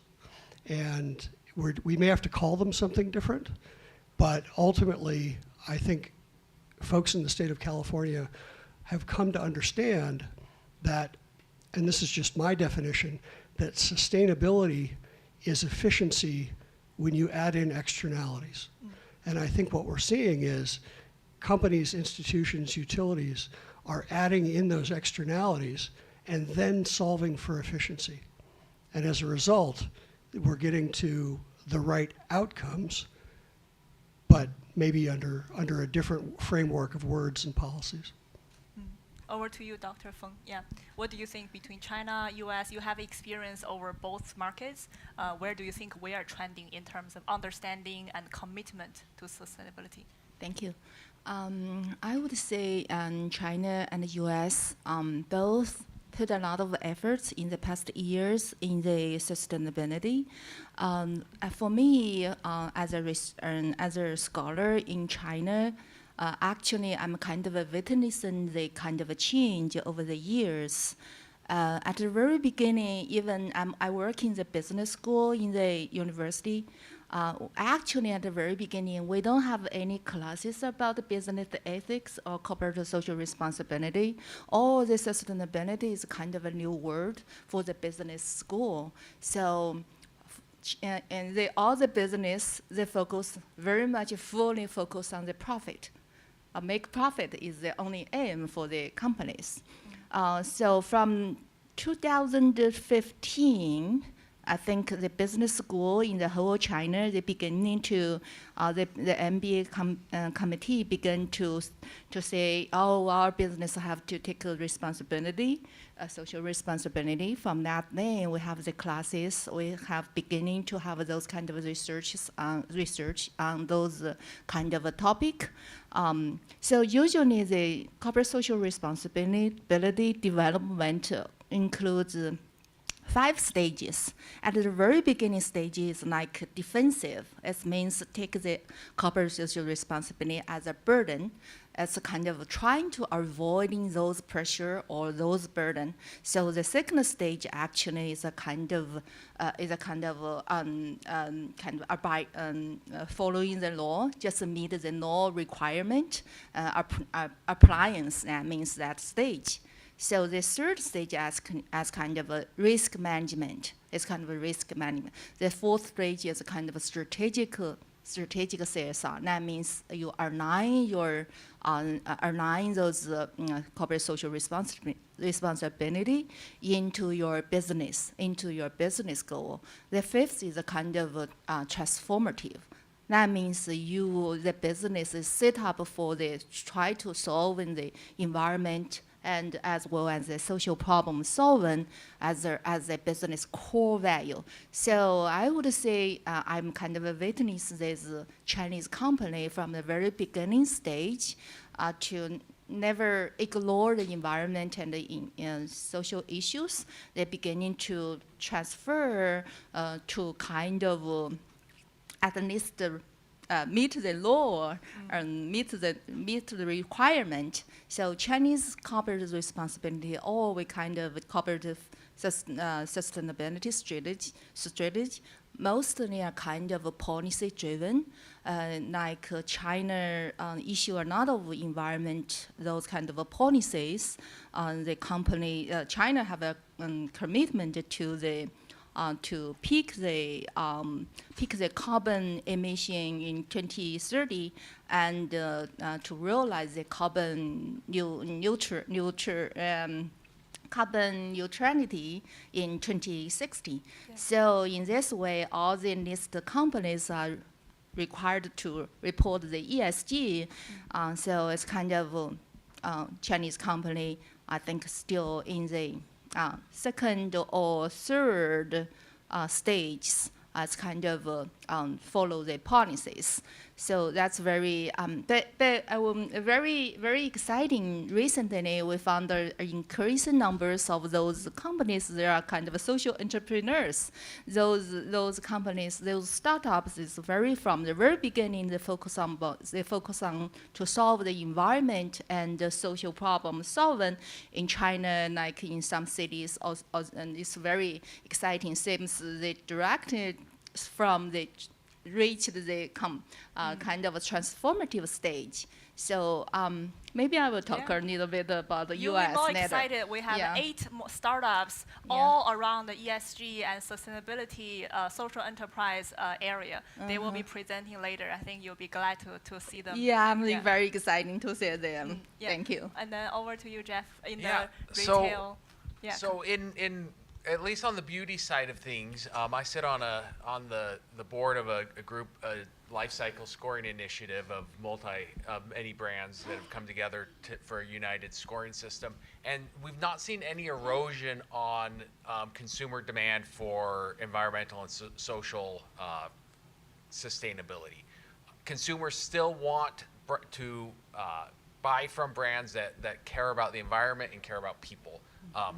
Now, what we have seen is like a new level of seriousness and like a level of sophistication where consumers are very much seen through simple claims. They want to see substantiatable claims, and they want to see real action. General terms are not cutting it like they used to.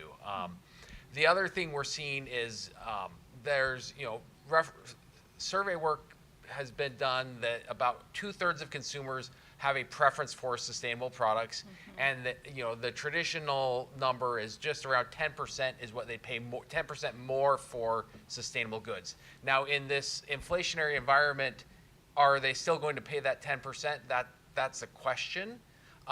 But the preference for sustainability is still staying, and when you're choosing between two brands, that brand loyalty or brand preference is very much influenced by sustainability still.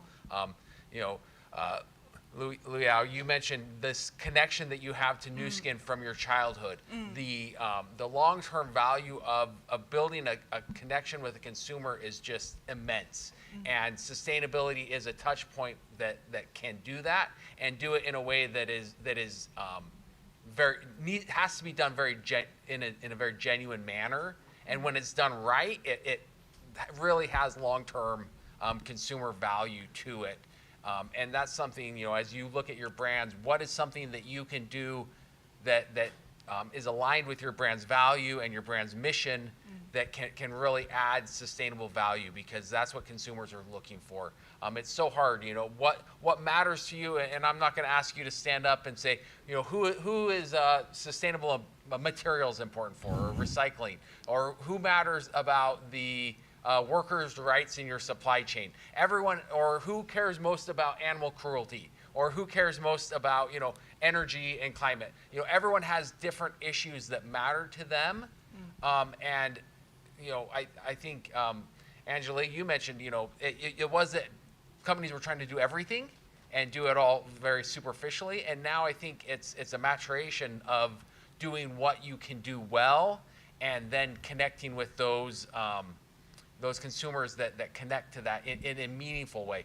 There's been over the last 3 years, there's been a lot of lawsuits that have happened that you can't get away with making false or misleading claims And that's something that has brought a lot of seriousness to sustainability that I embrace that, but it is a level of kind of regulation that, throughout my career, it's become much more regulated.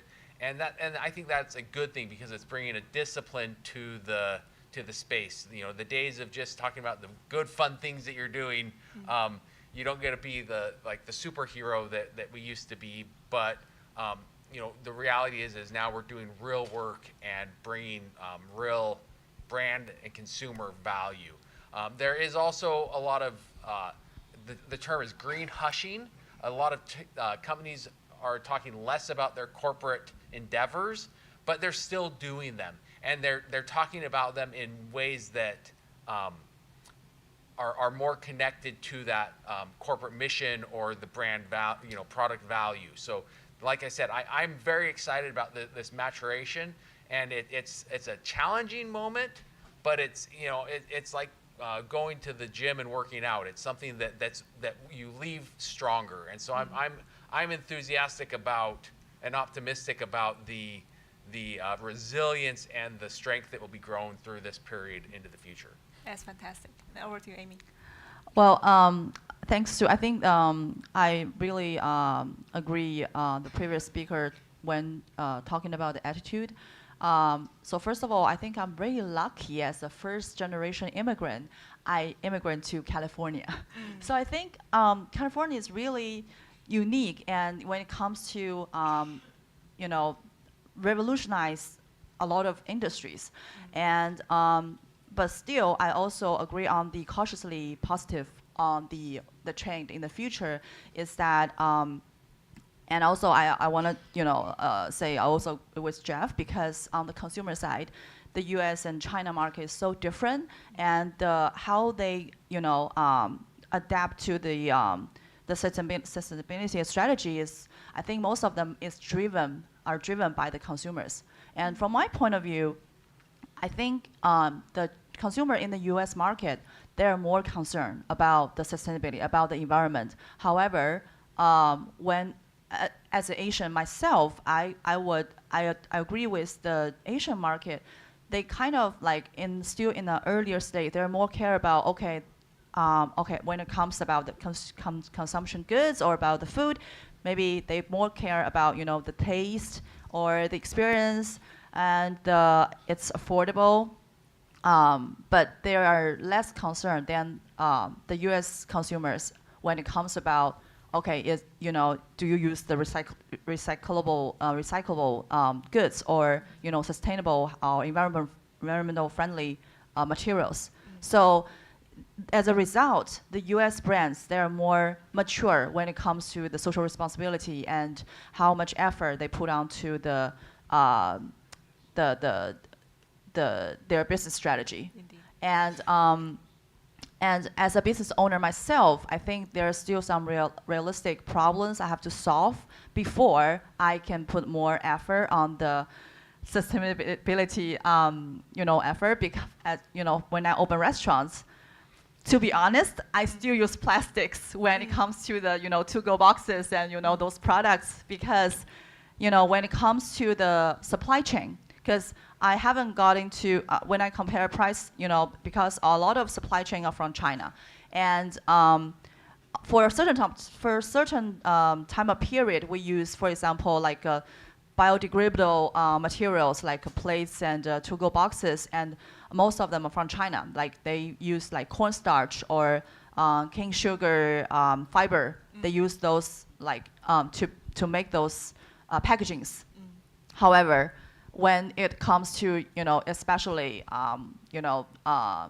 for now, when Trump say about the tariffs and all the goods from China, they kind of stopped all the logistics. So we have to buy local. Then we have to buy those plastics. Yeah. So it's kind of like the idealism and the realism. There are some conflicts, but. Me personally, I would totally embrace that, but it takes time and patience. Definitely, yeah. there's a lot to unpack there because we have mentioned quite a few industries and emerging consumer voice and gradual awakening of corporate awareness. I'll maybe direct to our scholars and academics here. Do you think the observations mentioned in various industries, does it echo what you have heard from the research? Does it echo what you have seen at a bigger picture? Okay. Yeah, I would have to say absolutely. I think one of the best parts about sitting next to the doers is that you get to hear real time your theories play out. And so yes, I think price sensitivity is a huge thing when it comes to sustainability practices at corporations. I think particularly for consumer-facing products, I would even go as far as to say price sensitivity is a thing with consumer behaviors, even in the US as well. So I think what we can expect a little bit, especially with tariffs, especially where products are coming from China or places where some of the more sustainable products can be sourced from, is perhaps a little bit of, okay, maybe I will go for the less sustainable product in the short term. One thing that I want to just, I don't think you mentioned it, but it's implicit in the two things that the two of you were saying is that a lot of this is driven by corporate leadership. I think when companies value sustainability inherently, when their C-suite values it inherently, it starts to show up in their practices. And that's what at least I noticed from the conversations that I've just heard from the speakers. Definitely. You can definitely echo whatever comments you want to add. Sure, I'm seeing the very same thing. It seems to come from a couple of different angles of pressure. One is the C-suite. If you've got, say, take interface carpets, for example, if you have a real commitment in the CEO, things start to happen.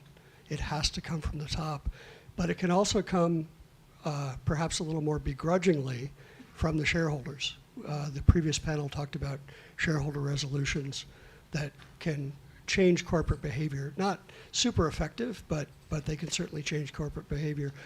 To me, the most effective thing is the consumer. What we choose to buy drives the whole equation.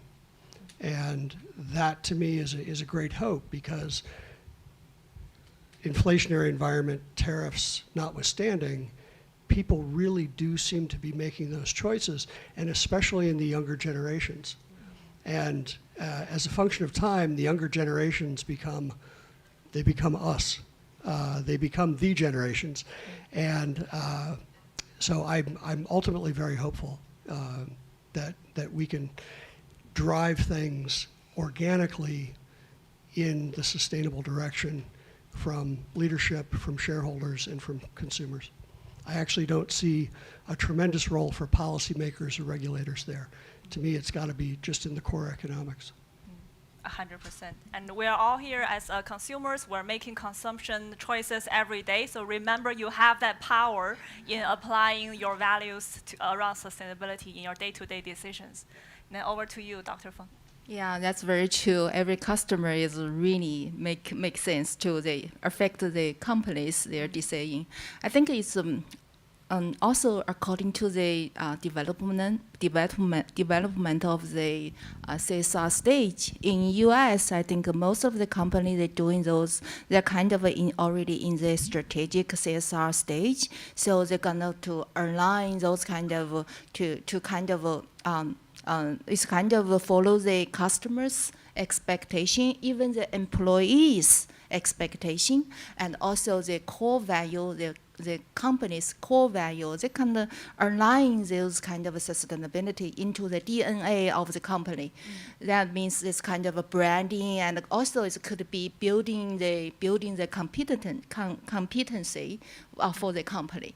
So I think that's what I saw, and also it's kind of in our study, those employees, customers always affect their company. Even also the top manager team, also it's the same. 100%. Yeah, so we also have a lot of startup founders here. You embrace the DNA of your business, so remember to incorporate that sustainable DNA in your business as you grow. And hopefully one day this conversation will come back to you, and maybe one will be on the stage here to share best practices and how you got inspired in the first place. Yeah, given the time left, I want to move on to the second round of questions. Since we're here in the Silicon Valley, we have to talk about AI, right? But I want to ask, what have you observed in your sector? How people are applying AI? Are they applying AI to advance their sustainable goals and improve their corporate responsibilities? Does it make you more optimistic or pessimistic with the application of AI being available to these players? Oh yeah, I think, so I occupy a number of roles. So I'm a lawyer, academic, startup advisor. I can speak from any of those angles. Overall, I think it would be hilarious not to say that AI has disrupted all of these spaces. So it has, yes, there's a massive impact. I think, I'm sure we'll all lean positive at some point, so I will at least try to unpack some of the maybe not so optimistic takes. I think one of the most under-discussed and largest risks we run right now is to not talk about the energy consumption of AI.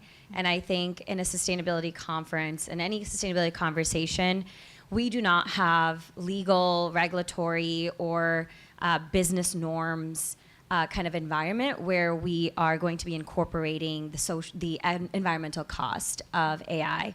I think, you know, especially with the kind of rush, the gold rush that is the race to superintelligence, I don't think we're going to see companies sitting there calculating scope 3 and saying maybe I should slow down. Neither are you going to see consumers worried so strongly about their usage of AI because of just how much immediate value the use of AI really creates for you in your day-to-day. So I think that while I agree that policymakers unfortunately have not been the most promising aligners of incentives, I do think that there has to be a global regulatory kind of alignment around the energy cost and the energy consumption of an AI usage that does not put the onus on the user and it does not put the onus on the corporation. I don't know. I don't have a lot of, at least, hope in that space immediately.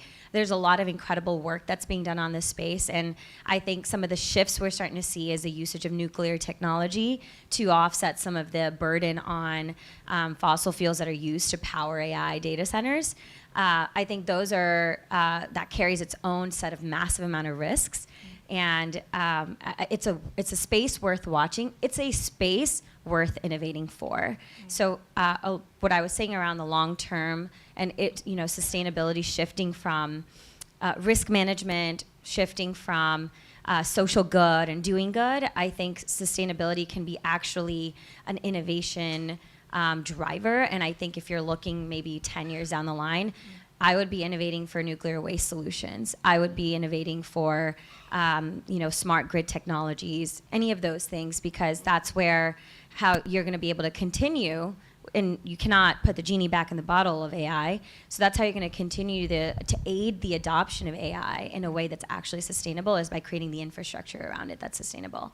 So I'm going to say that, yeah, there's a lot of great things that are happening, but this is a very big issue area that's at least keeping me up at night. It's so true. As we're debating if we use ChatGPT today or DeepSeek today, it never comes to me like, okay, which one is consuming more energy as I pick these two products? I'm focusing more on which one is giving me better answers and saving me time on writing this essay. So, but yeah, I think as we progress, as the scale of AI application increases, we probably need to start to introduce these concepts, and maybe our AI users can play a voice here too. Over to you. Yeah, one of the ironies that is inherent in all this is that we really need AI to solve the problem of AI from an energy perspective. We need to use this technology to help us run what is in this country a very antiquated and underbuilt power system, to find what's ultimately efficiency in the power system and efficiency between the power system and the compute, because it's unlike years past or decades past, generations past. The power system is no longer just a physical system, it's a cyber physical system. And that is, it's the cyber part that's going to make the physical work and work efficiently and allow us to stretch the infrastructure that we have to cover the needs that we are creating. So I see a really important role for AI in that, and really not just in the bulk power system, not just generation and transmission, but distribution systems and behind the meter at customers, whether it's a data center or a corporation or your house or charging your car, using AI to optimize all the way across that value chain. That to me is a tremendously large and tremendously complex challenge, but that's how we do all this without building transmission lines down every street, and really stretching what we have and making use of what we have. Lincoln, you'll also be glad to hear one of the startups is already focusing on using AI to improve energy distribution. Break will be presenting later, so looking forward to connect you both. All right, over to you. Yeah, I'm extremely agree with Angie and what name? Jeff. Lincoln. Yeah. Lincoln. Yeah. So it's really very true. I just wanted to add, two more things. Yeah, definitely they use the AIs can do the product lifelong life pattern to also can kind of forecasting the climate change pattern, and also it's kind of used quite a lot in the university. One of the case I think I would like to mention, like Tencent. Tencent put 100 billion RMB.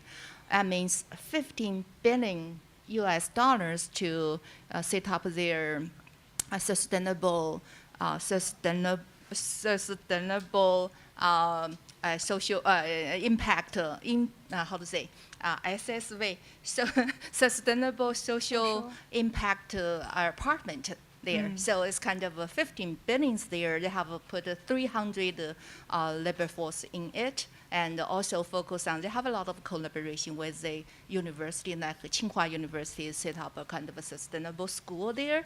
So they use kind of, they focus on those climate change, new energy, and as well as the education, innovation, those things. So the kind of, I think Tencent is also one of the AI leader in China. They collaborate with the DeepSeek to put it into the WeChat.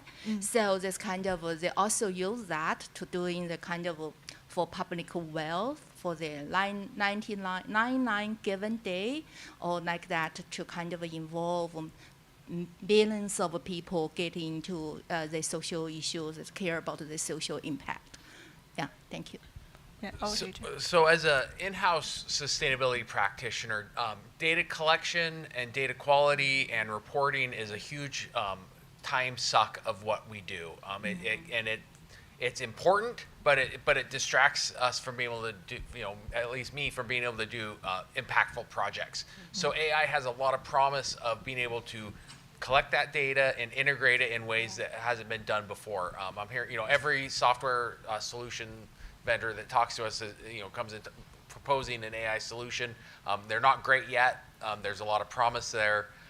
Personally, I'm using it to screen like a huge number. We have like 18,000 ingredients in our products. I know which ones have the biggest risk, but I don't know what I don't know. And I can very quickly screen huge numbers of ingredients, looking at sourcing regions, looking at labor profiles of some of these supply chains and ingredients using AI, and that's something that I'm excited about and using it for. So the ability to simplify data collection and processing is just immense, and being able to reorient that effort into more meaningful spaces. That's fantastic. So when it comes to my industry, regarding restaurant and retail, I would say I definitely see there's a force driving all the industry to adopt the AI revolution, because restaurant industry is such a people business, and it's very operational heavy, and it has to show the hospitality in the front of house, and it has to have the people cooking in the back house.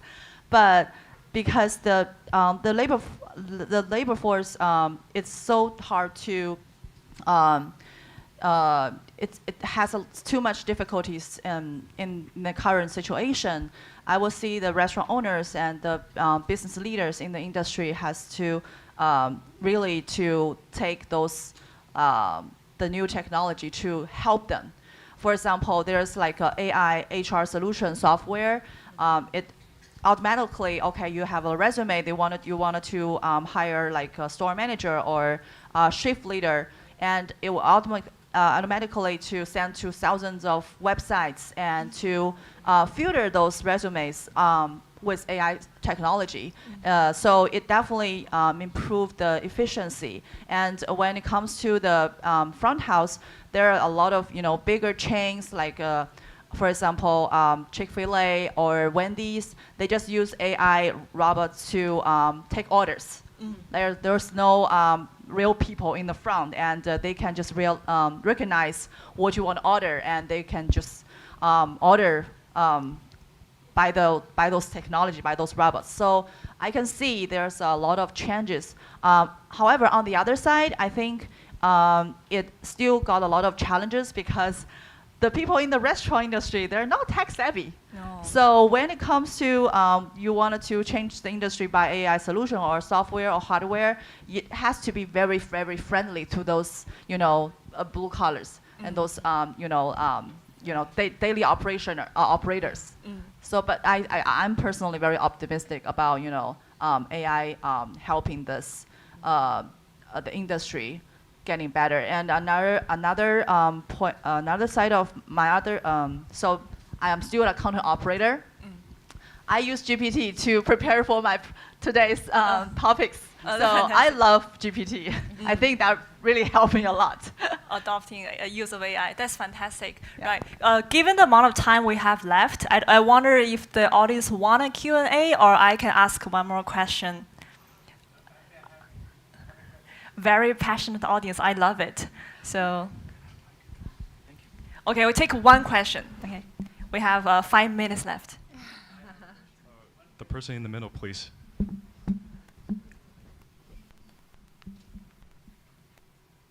Hi, thank you so much for sharing. I love this a lot and give me a lot of inspire. Well, I have one question, of course. Do you have any advice of business owner or working professional, and of course for like the founders, like for startup founders? Yeah, it was also a question I wanted to ask too. So for our audience to take away, if you can share like one line of advice for people who are like young professional students or people who don't come from the ESG background. What is the one line of advice? Yeah, I'll speak to the founder experience, and I'll say, especially if you're well in your way in building your company, just remember that you are also a citizen at least in the US, and that you have a voice. So where you see there's not enough policy support for the kind of work you want to do, if you're noticing that you're worried about climate but you don't have the luxury to solve it yourself, you should be using your corporate platform to at least further some of those things. So don't underplay your personal platform as a company to engage in policy and the policy debate. I love it. Great. My one line would be, and I'm going to steal from Dushan, is fall in love with the problem. Fall in love with the problem, because every single challenge that we have in the sustainability space is wickedly complex, in the scientific sense of the term, wickedly complex. And so endless opportunities for exploration and learning. And my experience is as you fall in love with the problem and you investigate the problem, you'll learn a lot, but you'll also figure out what part you want to play in solving those problems. So that's my well, I guess that's 3 sentences, but that's my advice. I think today we are facing really big problems challenges as environment, like climate change, as well as the social problems. So I highly recommended this founders or startups, or as well as the professionals. They think beyond the traditional business and think about solving those social problems, the environment into your work and into your startup. Set up a kind of a social venture. You not only create today's value, you are also creating the kind of a future resilience and inclusive society. Thank you. Thank you. So the New Skin founders started with the idea of all of the good and none of the bad. And when they were talking about the ingredients in their products, they weren't thinking about the packaging, they weren't thinking about the supply chains, they weren't thinking of any of that. But they set that vision. And that's a vision that continues to the company today. So my thought is don't be afraid to set a bold vision and inspire your staff to integrate that into what they do. Build a company that's going to have a mission. New Skin was a beauty brand. Who would have thought a beauty brand would have the mission of feeding hungry kids around the world? But they decided to take that as a product that fit really well with some business issues they had, and it made them a business that people wanted to be a part of. So find ways that you can make an impact and set that vision so that those that follow you can integrate and do their best work and be inspired by that. Yeah, you can draw people with the same mission to your business. I would say as a founder or a starter entrepreneur, take your business in a more long-term strategy. Profit is important, revenue is important, sales is important. However, when you really care about the community, about the society, and about the people, you will get the payback. And it's not in a very short time period, but in the long run, people will see it and people will love it. And the second thing is that I think that's a lesson I learned when I came to the States. I think as an Asian, I would say sometimes we just focusing on doing things. We don't talk too much. However, this country taught me a lot. It told me I would if I embrace the community, if I engage with this community, you will feel a lot of love and support when you're doing your business. So I think that's what I'm doing right now. I sponsor events and I donate to the nonprofit and organization in the society, and I can see a lot of friendly feedback from them. So, yeah. That's super inspiring. All right, we are just on time. We run out of time.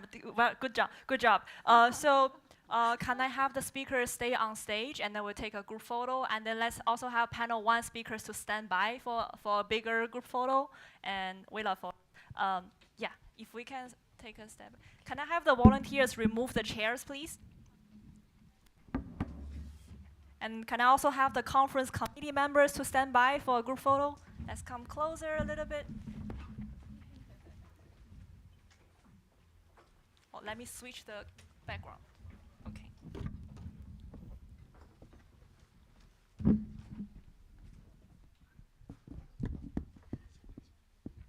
Okay, all good. Can I have panel 1 speakers to join us too, please? And conference committee members, please. Maybe conference committee members, we can be in the first row. 来，都上来，上来 come on, quickly. Let's get this done in 60 seconds. We can do this. Come on, conference committee members, come on. So a lot of late night meetings and long hours writing emails. 来前面蹲一下吧，来。We are using AI for sure. 来前面，来让会务组的蹲一下吧。Yeah， 来嘉宾站着，来会务组的蹲一下。中间再往右，来。We got this. Okay. Squeeze in further, come in. Or some people can come to my side. Yes, I think so. Yeah. Oh, come. Yeah. 来 Emery 可以来右边这边。还有 space. Yeah. Oh, it's better on the left. Sorry, bad instructions.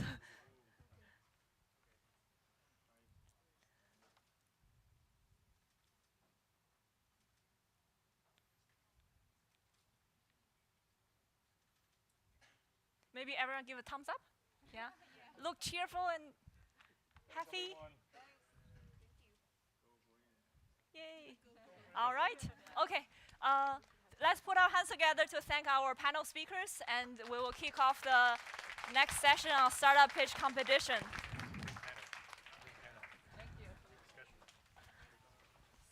So can I have startup founders stand by? We will arrange 8 startup founders and startup pitches.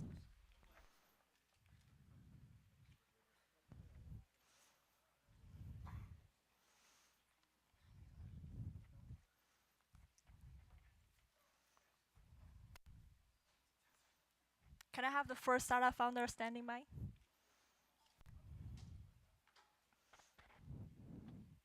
All right, so we're now moving into the most interactive and exciting part of the day. That's a startup pitch competition. We have a lineup of innovative ESG and sustainable focused startups ready to share their vision for the future. So each team will get 5 minutes to pitch, 5 minutes sharp, and followed by 5 minutes of live Q&A from our judging panel. So startups will be evaluated based on 5 dimensions on the screen. First, size of the problem and market need. Secondly, solution and value proposition. Third, team and execution capability. Fourth, business model and monetization. Fifth, competitive advantage. So in the end, we'll be awarding prizes to the top 3 startups. And don't forget, all the startup founders and the investor judges will be joining our VIP reception at 5 o'clock. So if you haven't connected with them, you can still sign up to our VIP reception between 5 to 7 to have a in-person connection with them.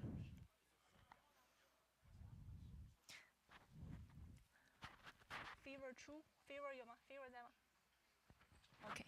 All right. I'll give you the clicker. Do you have your microphone?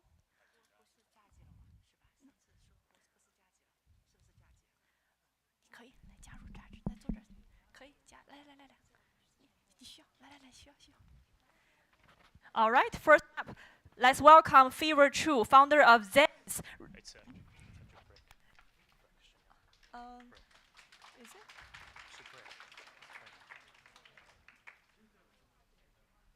That's not me. Oh. 我是 Brick 沈阳。 Oh, you are. Brick 沈阳 Brick. But you are later. So do we have Fever? Oh, Fever? Sorry. Here you go. No problem. Yeah. So first up, we have Fever True. Please come on stage. Fever, he's a co-founder of Zens. Zens is redesigning materials for a zero-waste future and empowering partners to turn waste into treasure. Fever, you have 5 minutes. Okay. Good afternoon. Is there any people love playing tennis ball? Table tennis? Please raise your hand. Yes. I do so. But can you imagine that people might eating over 90 ping pong balls of microplastic every year? We are Sense Object, a green tech company that empowering our partners to embrace a zero waste future with our green material ecosystem. Within our ecosystem, we provide a recycle solution for both agricultural waste and plastic waste. And secondly, we also offer a custom-made material solution and green production facility with low energy consumption. And finally, of course, we provide the carbon footprint data. To address a global waste issue is quite complicated. So we choose to start with the waste itself. By leveraging our patent technologies, we can turn the tea waste, including the leaves and stems together, we turn it into 3 different materials. We simply call them tea paper, tea board, and deep polymer. All these material can be used in multiple industry to replace the plastic and timber. T is just our starting point. We can utilize other plants and agricultural waste to create a similar formulation. And over the past few years, we have been delivered over 100 metric tons of sensor material to the market. And our green solution have been proven by over 150 clients, including a lot of big names. For example, Four Seasons, MGM, BMW, Starbucks, and TCL. Just take TCL as an example. We help them to make the remote control material by cutting the plastic waste, by cutting the plastic usage, and also the carbon footprint for more than 20%. So our secret sauce is offering a competitive pricing without compromising the quality on quality. So we help our client to reduce their waste, to cut their carbon footprint, as well as lower their cost. So our client can simply swap the material with our sense formulation without any concern. Because we have a strong team to support them. Our founding members are experts from different areas, and we have been working for over a decade. And also, we have backing up by lot of top-tier advisors, scientists, and investors. So when compared to the traditional plastic market, bio-based material is less than 1%. And that means it's nearly 100 times for us to expand, to grow. And we are quite confident that we can achieve a 2x YOY revenue growth in the near future. So if you don't want to consume 90 ping pong balls of microplastic, please come to me. And you can partner with me, invest in me, or do both. I'm FIFA, the co-founder of SenseObject. Thank you. Since I have still a lot of plenty of time, I'd just like to go through the stage right here. We are now already established a long-term relationship with some big name in electronic product by providing the packaging solution for them. So this year, our revenue projection will be over $2 million US. And we have been accumulate like $3.5 million US in our seed round fundraising from an Asian fund. And now we are here to looking for a pre-A round fundraising. And we're also looking for a local partner who can working with us. No matter they are manufacturer, they are packaging producer, they are gifting company, we are all welcome. And we would like to embrace the American market. Thank you. Thank you, Favor. Okay, now we have 5 minutes for Q&A. Can investors raise their hand for any questions? Any? Oh, no, feel free to ask questions. We have 5 minutes. Thanks. Sorry for a naive question. You didn't say that eating tea leaves is better. And it's not obvious because, well, everyone knows that oil actually comes from leaves as well. They're just ancient. So you kind of presented that plastic is bad, but for people outside this specific area, it's actually not obvious that it's better. Maybe you can comment on that. Is it better for health and so on? Thank you. Oh, okay. Yeah, the formulation that we are using is not just to replace the plastic. The formulation that we use is quite typically we help our client to make use of their own waste. So that's the point that we, our solution that our ecosystem working on.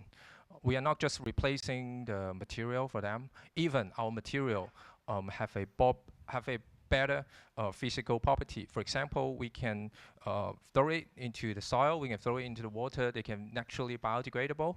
And we can also custom make a lot of different formulation based on their needs.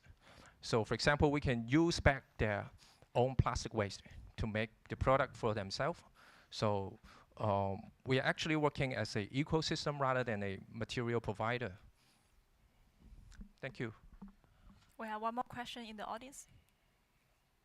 Oh, Actually, I have one quickly. So I didn't get it. It's a your breakthrough is a process or material formulation, because if you work with the customer material which is not necessarily biodegradable, so you're converting them into biodegradable material, or if you're not supplying them, like what are your IP here is? Our IP is actually a formulation, a biosynthesis formulation, which is based on a polymer formulation. For example, why we taking use of the tea is because there is a lot of good elements inside the tea. We got the cellulose, we got the protein, so we can make good use of these elements to transform it into plastic replacement alternatives. So, but I mean, if you're working with TCL, I just wonder, they probably don't have a lot of tea in their. Yeah. So if they have non-biodegradable material, you're converting the non-biodegradable into biodegradability, or like, is that what's a situation? Yeah, it's a good question. Actually, for the TCL, we don't use the biodegradable formulation. We just leverage the formulation, but we replace the base material with a PCR, which is a post-consumer recycled plastic, instead of the biodegradable material. That means we can leverage the same formulation with different raw material. We can provide a biodegradable solution. We can provide a recycled plastic solution. We can provide a industrial composable solution. It really depends on the raw material that we put into that formulation. Then we can. So that was my question. So do you sell your product or a solution or a process, or like if you were to commercialize it, what would that be? We sell the material, we sell the end product. It really depends on what the needs of the client, because we have our own factory. So we can do the injection molding products, and we can also provide the raw material. So I take an example. For example, the TCL project. Oh, sorry. Oops. Press the bigger button. Okay. For example, the TCL project, we just simply supply them with the material. But for the Four Seasons project or the Starbucks project, we will provide them the end product. So it really depends case by case. Yes, please. Well, Are we still 40 more seconds. Microphone? Oh. This one. Now we are working with the tea farm in China. So because they have to do a lot of maintenance. They were having a lot of leaves, stems left. So your source of tea, is it free, or it's not consumers recycling their used tea, or the next something step silly will like be that? the consumer recycle the tea waste. We are now also working some solution with a tea beverage company that we can directly use their tea waste in their factory. Is that a free resource, or that's helping them? Some of them is free. Okay. Some of them is free. Yeah. All Some right. of them they Thank charge you. us. Yep. Thank you, Fever. So your Thank you. time's Thank up. you. Next, we have Cecilia Tao from Wogo. Wogo is a game-changing platform reshaping how people purchase second-hand cars in the United States. Cecilia, you have 5 minutes. Can I also have Fiona Johns to stand by?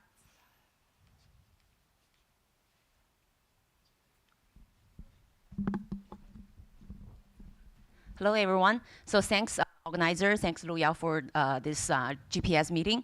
I'm Cecilia.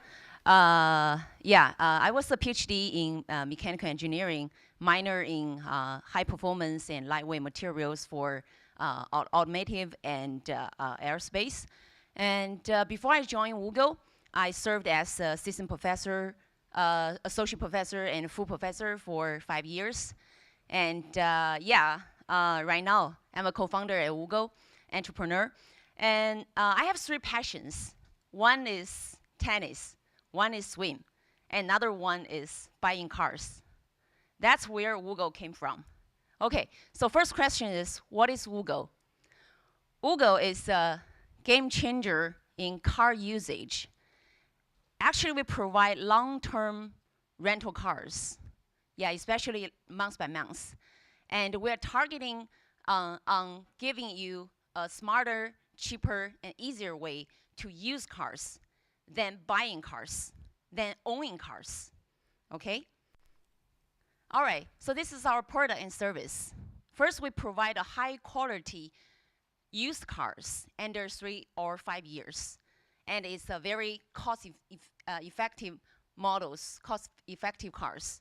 And second is that we focus on long-term rentals. And we're not just targeting on the rental market, but also the whole car usage market in the United States. I'll explain it later. And we have a membership fee. It's like Costco. We charge $99 per month, but still with this, we are still the best value and the most economic way in the market. And the last one is our service. We provide the best service ever. First is that we have door-to-door delivery, and we have 24-hour, 7 days live chat, live support. So we are a Costco model in the car rental industry, and we have a lower cost than leasing, than owning car, than buying used car. Okay? All right, so this is our target. This is our target. We want to provide the best flexibility for all the users, but we still have the lowest cost than buying a new car, buy a used car, a leased car, or even rental cars or borrow cars from your friend. So these are all the ways that you can get a car in the United States, right? But what we provide is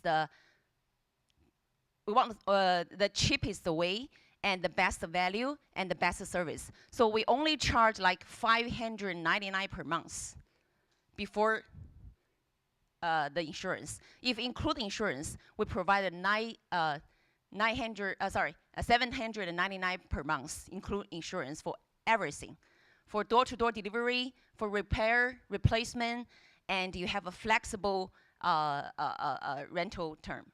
For example, this month, I want to drive Toyota. Next month, I want to drive Honda, or Lexus, or even BBA, Benz, BMW, or Audi. Okay, so yeah. I don't have time to calculate all these 4 ways that you have cars. But actually, if I have time, I can calculate to you and show to you that our price is the best value one. Okay? Oh, yeah. So right now, we provide $599, $799, and $999. For example, Honda Accord or Camry, we have like $799. And for the SUV, it's about $999. Okay, yeah, this is our market. This is the rental market in the United States. It only shares 5%. But even in this 5% market, we have like Turo, Kite, Flexcar as unicorn. Turo has a value of $2 billion. Kite has $3 billion. Flexcar is a European company who have service in Boston, the New England area. It has a $2 billion value as well. We're not just targeting this small cake. We're targeting on the usage, the used car usage market as well. Okay, so we're targeting both as this rental car market and also the used car market. So we are here. Okay. So yeah, this is our innovation. Also the last question, where are your cars? Where are the cars? Okay, so we have this innovation in how we get cars. We call it Owner Partner Plan, OPP. So we all know that Turo is a P2P platform, right? So the Turo has, if I have a second car that's not in use, All right, so I can. time's up. Oh, okay, all right, sorry. I have this full pitch. Okay, if you want to join us tomorrow. Any questions from our investors? Any questions? Thank you. Yeah, this is my LinkedIn, by the way. So who is your target customer ideal that you think is being underserved right now? Great question. So right now we have a niche market. It's all the interns in the Bay Area. For example, we have a friend in Roblox. They recruit 300 internships this summer.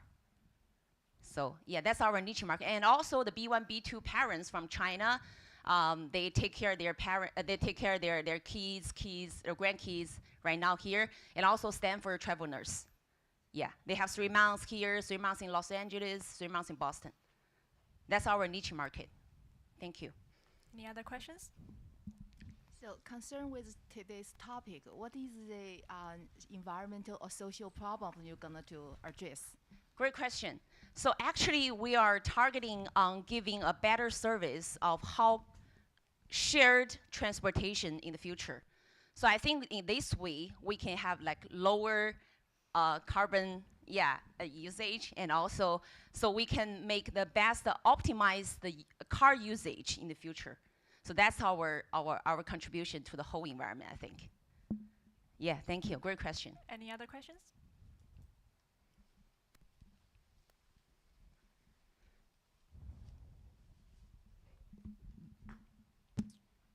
Actually, I like your business model, and it will certainly work. Thank you. But I think your price point is a little bit higher to go beyond niche of $599. Yeah. I think you need to figure out how to make it work at $399. You will get a lot more Yeah, mass adoption. Great question. So that's our target in 2 years. 2 years later, we will have service about $399 and even $199. Yeah, but in 2 years, because right now the car we use is relatively new, but in 2 years it's fairly okay. So we can provide $399 per month. Great question. EV. Great question again, because we have another market strategy is second-hand use the Tesla. So that's another, but that's our secret. Thank you. Yeah. Right, we have 2 more minutes for one more question. Or 2.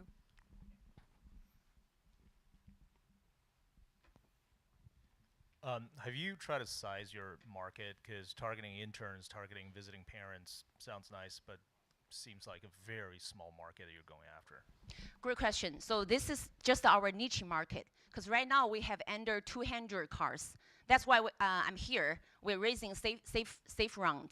So if we have because this is our innovation, if we have this plan launched, we can scale up to all over the United States. Maybe we can have 10,000 cars in the United States. So in that case, we won't just targeting on the visiting parents or the internships or the travel nurse, but we are targeting on, as this gentleman said, so we are targeting like 399 cars. So we have larger market. Yeah, and also I would say on a competitive landscape, you listed the carbon tow platforms, but I think you also forgot 2 major ones, Uber and Lyft. Oh yeah, Uber focused on like hourly shared cars. Turo and Kites focus on day shared cars, but our Ugo focus on monthly shared cars. So that's the different. Yeah, but great question. Yeah, thank you. We have 1 minute for one more question. How often your customer use the service? Great question. So right now, we usually one customer will book like averagely 3 months for single booking. Yeah, 3 to 6 months. So we have a 3-month deal and 6-month deal. It's a better price. Yeah. But is it recurring or? Recurring. Yeah, someone come to us. Oh, I'll book 2 months, but we don't see the car even 12 months. So they recur. And we have another promotion is that from our CEO, Jackie. So he said if anyone book our car for 48 months, we will give you a car for free. So that's another promotion. Yeah, 48 months. All right. Thank you, Okay, Cecilia. all right. Thank you, guys. Next on stage, we Join have... us in the full page. Thank you. Next on stage, we have Fiona Thank Zhang you. from Reasoners AI. is an AI-powered knowledge mentor and digital avatar, already profitable and ready to scale with 2 million in seed funding. Fiona, stage is yours. You have 5 minutes. Can I have Eli to stand by? Thank you. Imagine having Steve Hawkins, Tim Hooks, or Steve Jobs right next to you 24 hours. What would you ask? So here comes Reasoners AI. When you want to access to professional knowledge, there's a knowledge barrier. And for very professional mentors, it's difficult for them to increase their influence. And there's always a matching problem. So here comes Reasoners AI. We provide real-time live mentorship and the most tailored and insider knowledge from the industry professionals. And for mentors, we give them the best AI tool to efficiently share their knowledge. This is a very sustainable platform ecosystem. We use digital avatar and emotional detect technologies to better understand and share knowledge. And we use AI, including agentic RAG, knowledge graph technology, to provide the most tailored knowledge. And most importantly, we have this sustainable token reward ecosystem for both mentors and mentees incentivized in our platform. So it's really early stage startup, but we have 2K monthly revenue. And we launched our beta testing in 2 weeks. We have a huge industry professional network, including 2,000 industry professionals and more than 50 professional communities. It's really easy for users to use our platform, and they simply need to pay a $25 subscription, or if they wanted to talk with the mentor in person, like real time, there's around $200 consulting fee, and this shouts out to 3 million ARR. So the professional consulting market has a total addressable of $110 billion, and the addressable market is $2 billion. We're a small team with me as the founder and Jason as the chief science officer. He's a Harvard PhD in AI and has already published 20-ish papers. So here's the us. We're targeting to a 3 million ARR, which show out to a 30 million valuation, and it gives us around 2 million. So if you are interested, feel free to ask for demos or any sort of partnerships. Feel free to leave your contact here or contact me directly. Thank you so much, and I'm open up for questions. Yep. Any questions from our investors? Quick question.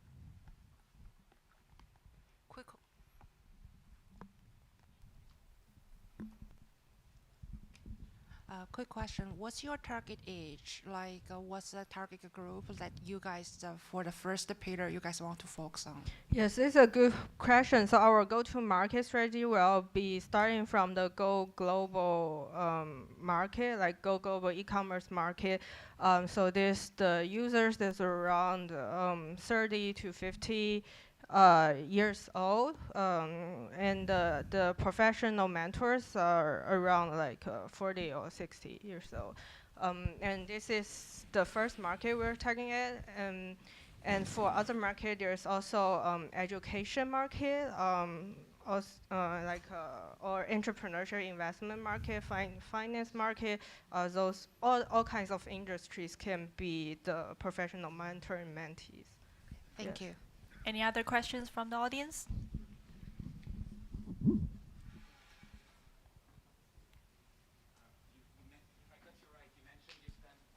Is it right you spent $2 million on ads? So the traffic acquisition cost is your larger cost. So for the revenue part, $2,000 for user pay, like it's like 25 a monthly subscription, like yeah. No, like it's organic traffic. Any other questions from the audience or from investors? We have 3 more minutes. Yeah, thank you for your pitch. So if I understand correctly, it's $25 per month, then you'll be talking with your AI, and then your AI would basically train the customer on how to improve themselves. And then for 200 per month, you'll be talking with a consultant from your team. Yes, so for 25 per month, you're talking to the AI avatar, and those and the industry professionals train the avatars. And for $200, like it's average $200 per, like there's some ups and downs, but yeah, you are talking with real industry professionals. Yeah. Okay, and then if you can share what models do you use? Is it like a fine-tuned version of a foundation model, or? Large language models, OpenAI, and fine-tune with RAG. Yeah, Okay. and also knowledge graph. Knowledge graph. Okay, thank you. We have 2 more minutes. Any more questions from the audience? Yeah. From the mentorship perspective, how many mentor sessions have you projected this year? This year, so Not from revenue, but the sessions itself. the session itself, I would say per month there will be 20-ish per month, real mentor sessions, and yeah, as long as we can expand fast, there will be I got the answer. My question is basically, what's the impact? What is the measurable impact have you created? What's the measurable impact have you created so far? Impact, like you have changed people's life. Mentorship means giving back. That's the sole purpose of mentorship. Okay. An experience which other generation can capitalize or catalyze to scale their professional growth.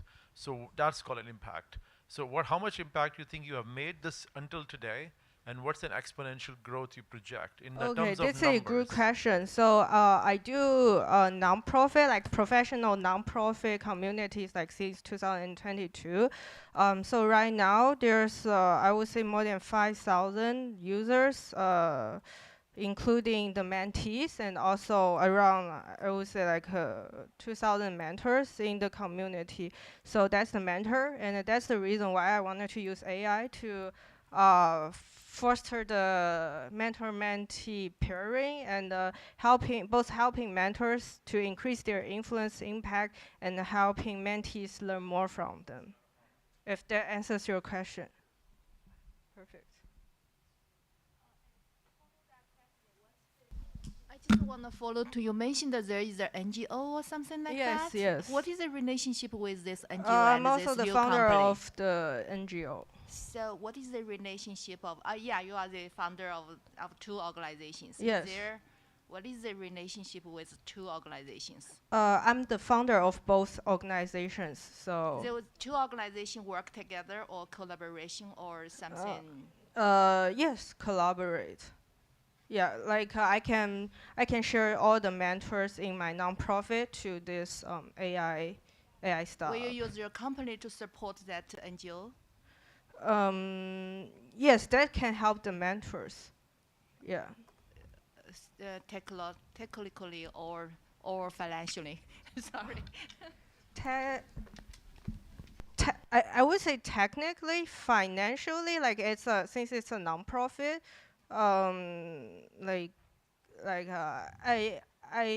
I don't think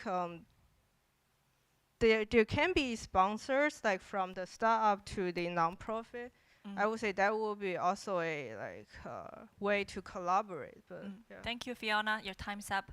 All right, thank you very much. Next, we have Yulai Weng from Bestmo. Bestmo is offering a robot-based lawn care with a subscription model that cuts costs by 90%. Yulai, you have 5 minutes. Can I have Jordan stand by? Yeah, thanks, Lu Yao.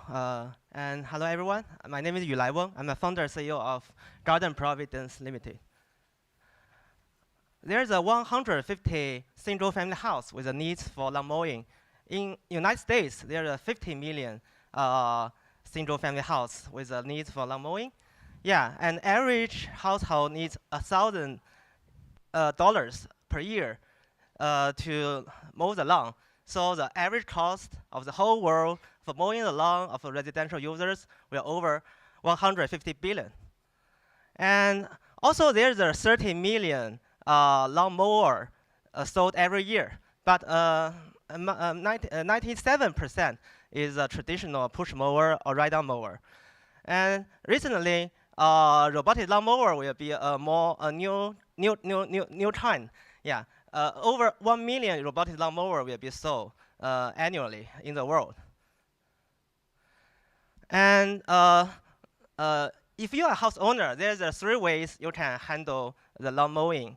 First is mowing on your own by a traditional push mower or ride-on mower.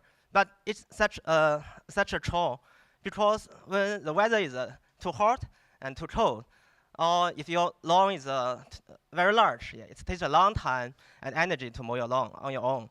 The second choice is to hire professional lawn care service team locally to mowing your lawn. But it's very expensive. It takes average 1,000 to 2,000 years per year to hiring the professional lawn care service team to mowing your lawn. And the third is a new choice. You can buy a robotic lawnmower. But currently, average price for robotic lawnmower is between 1,000 to 2,000 US dollars.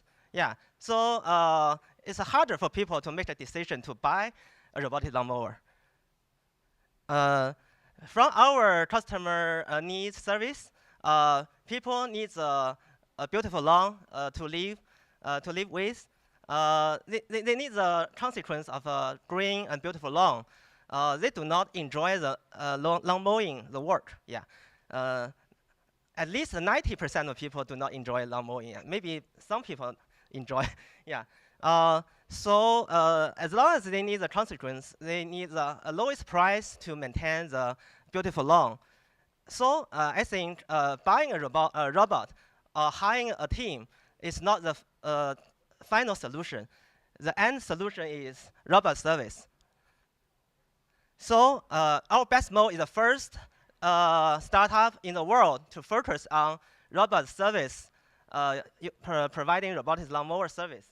So our solution is 79.9 per month for servicing fee, and no upfront cost is required. People can cancel anytime. Yeah, so it will lower the barrier for people to adopt the robotics and AI solution for lawn care service and lawn mowing service. And this is our Best Mow revolutionary robotic lawnmower. Actually, it is just outside. If people are interested, I can show you. Yeah, and this is the Best Mow. And actually, this is not our first generation product. Our startup already 5 years. We have a first product called NovaBot, and it's already have a great feedback from customers. And this Best Mow is focused on robot service. Yeah, we already reduced the cost by half. And for the convenience to use, yeah, it's a drop and mow. People can set up within 30 minutes. And also, it has a feature for autonomous mapping of the environment. It's like autonomous driving on your lawn. And also, yeah, we have a great hardware capacities. We can handle the 30-degree slope and up and down. And also, we can handle 1.5 acres per week. Yeah. So most of the long residential lawn in US can be tackled by Best Mow. Also, our team also corroborate the perception and localization technologies like autonomous driving inside the Best Mow. Okay, so yeah, our goal is to occupy like 30% of the all 150 million residential house owners lawn care service. Yeah, and in the end, our goal is to have a 20 billion revenue every year. Okay, all right. And for market acquisition, yeah, currently we have an exclusive partnership with the biggest pest control company in the world. They have over 10 million existing customers already. So if only 1% conversion rate, we can already acquire like 100,000 yeah, users. Yeah, and also. All right, you like time's up. Okay. Well, you have 5 minutes for Q&A. Any questions from the investors in the audience? Yeah, thank you.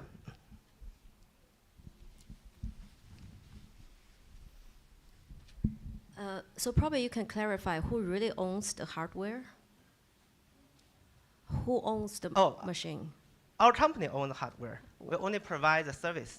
Okay. What's the average cost BOM for the machine? $300 US. $300 US. So next question, how are you going to acquire users on board? We have two. First is through online performance ads from Meta, TikTok, and Google SEO. The average cost of acquisition is $50 US per customer currently. The second is that we collaborate with a lawn care company and pest control company. They are existing service provider for residential house owners. Yeah, we already signed up with the largest pest control company in the world. Yeah. Okay, what's the revenue split between you guys and those distributors already for your second model? Oh, second model. We're just launching this year, so yeah. So what's the revenue split eventually? Oh, you mean between you and your partners? Yeah.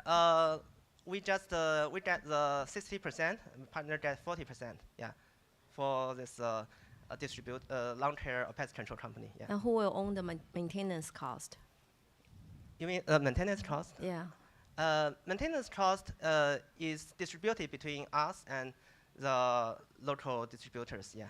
So eventually, who is your competition? What's your mode? If there's some other, is the relationship with the partner exclusive or is it just? Yes, exclusive. The CRO of our company is working in the largest lawn care company for 25 years. He knows everyone, every CEO of this industry. Yeah. Okay. All right. Thanks. Right. We have 2 more minutes. We can have time for one more question.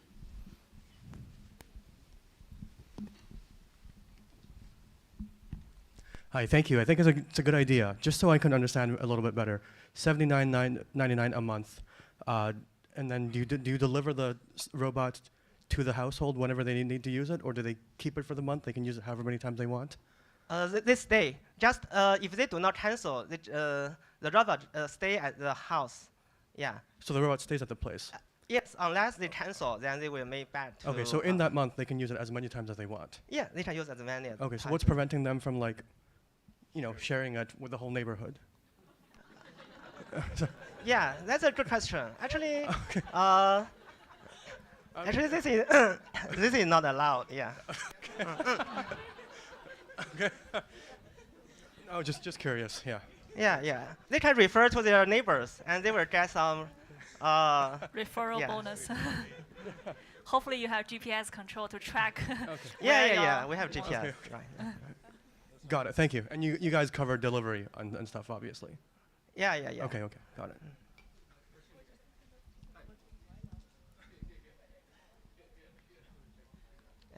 Yeah.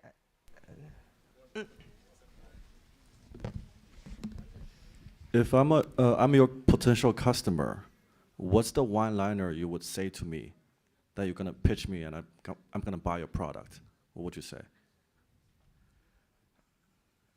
In the end, you will get only 1%, 10% of your current cost to, you can handle all your lawn care for yourself. Yeah. So I can get my job done at 10% of the cost. 10 times lower than your existing solution. Yeah. Okay, cool, thanks. Can we have 1 more minute? We have time for 1 more question. Yeah, I just think there's a. 1 more question.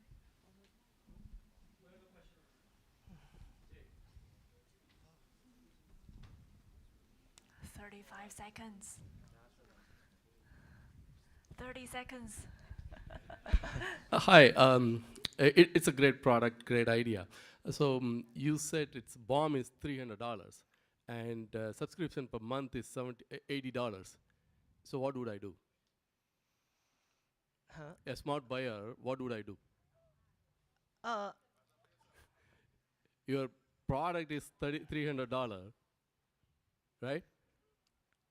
That's a cost, right? Cost of your product is $300. Yeah. And the subscription per month is going to be $80. We do not sell at $300 US. You can buy any competitor's lawnmower. It's over $1,000 US. Yeah. So we only provide a robot service solution. And if you want to buy this product, the cost is $1,600 US. Yeah. So. Yeah, 300 was the BOM cost, right? 300 is the BOM cost. Yeah. All right, time's up. Thank you, Eli. Thank you. Next, we have Jordan Gray from Public AI. Public AI is delivering a high-quality AI training data through a decentralized network of 700,000 verified contributors. Jordan, you have 5 minutes. Can I also have Ray to stand by? Thank you so much. Let's see some slides. Hi, I'm Jordan Gray, co-founder and CMO at Public AI, where we are powering exceptional AI with equitable expertise. And to make that happen, what we've done is built a crowdsourcing platform for data that's used for AI training, where our paying clients can come and put out tasks that our community of over 1 million data builders, hence the building vest, it's a shout out to our community of builders who are contributing this data, can come and do tasks that are then used to train AI. So we're really envisioning a future where humans have a part and a work to do in the age of AI.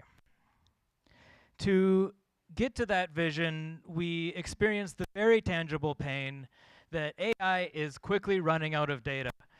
This isn't something that we need academics and businesses to tell us.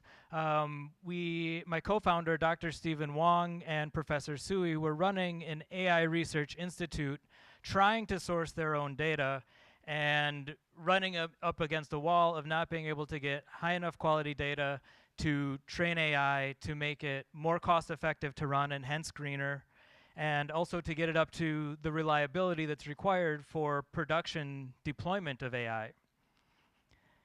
So to solve that, we built this system, and to get a little bit of an idea of what it looks like, there's multiple touch points here, but say a client comes to us, and in this example, the client needs 7 pictures of a single dog's nose from different angles as a data sample, because a dog's nose is its fingerprint, and they're trying to uniquely identify dogs.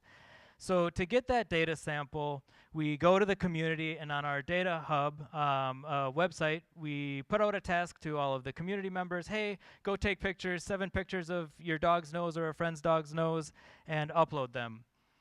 After that data sourcing happens, we move on to the mechanical verification of the image, so just using algorithms in AI to ensure that, yes, it's actually a picture of a dog. Somebody didn't upload a stuffed animal or a cat or themselves.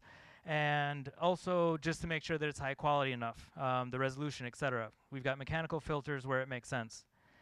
After the data passes that, it goes back to the community, where we use a consensus mechanism of voting, where everybody votes on each other's data to ensure that the quality remains nice and good.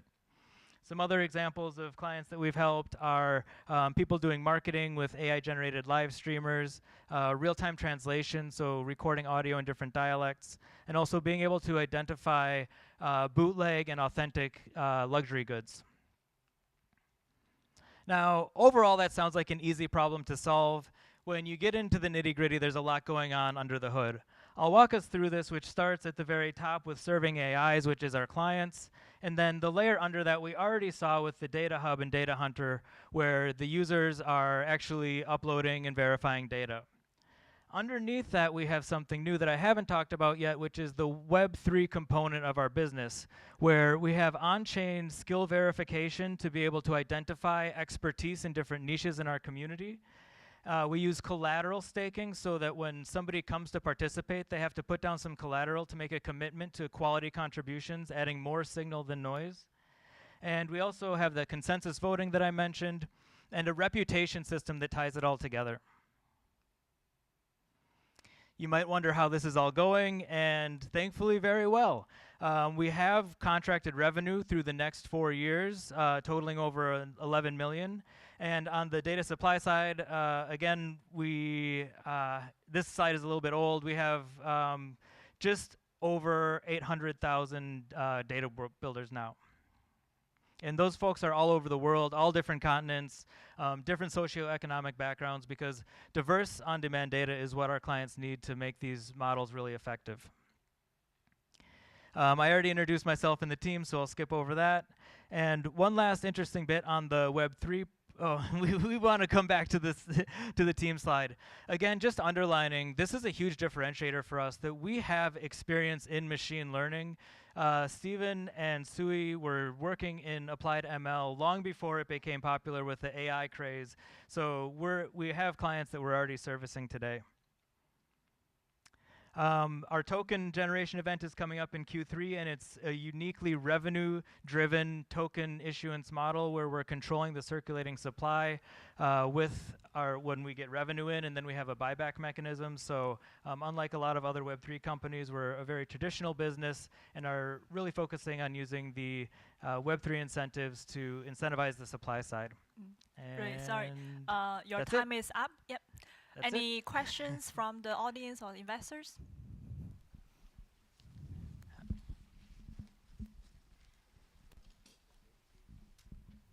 Yeah, thanks for this. 100% agree with the thesis here. As a matter of fact, our fund just led a round in a company in an adjacent space. My question is, data attribution, how are you doing that? Meaning that as a contributor, once I put my data on your network, what's preventing someone from just taking that, cropping it, and reselling it back to you as their own?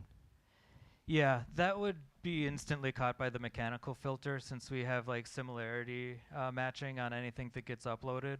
And we also use like fuzzy AI like analysis of the uploads as well to do everything from like signal to noise ratio on the audio recordings to like does the image have EXIF data on it to be sure that it wasn't a crop or sourced from the internet and so on. Yeah. Any other questions?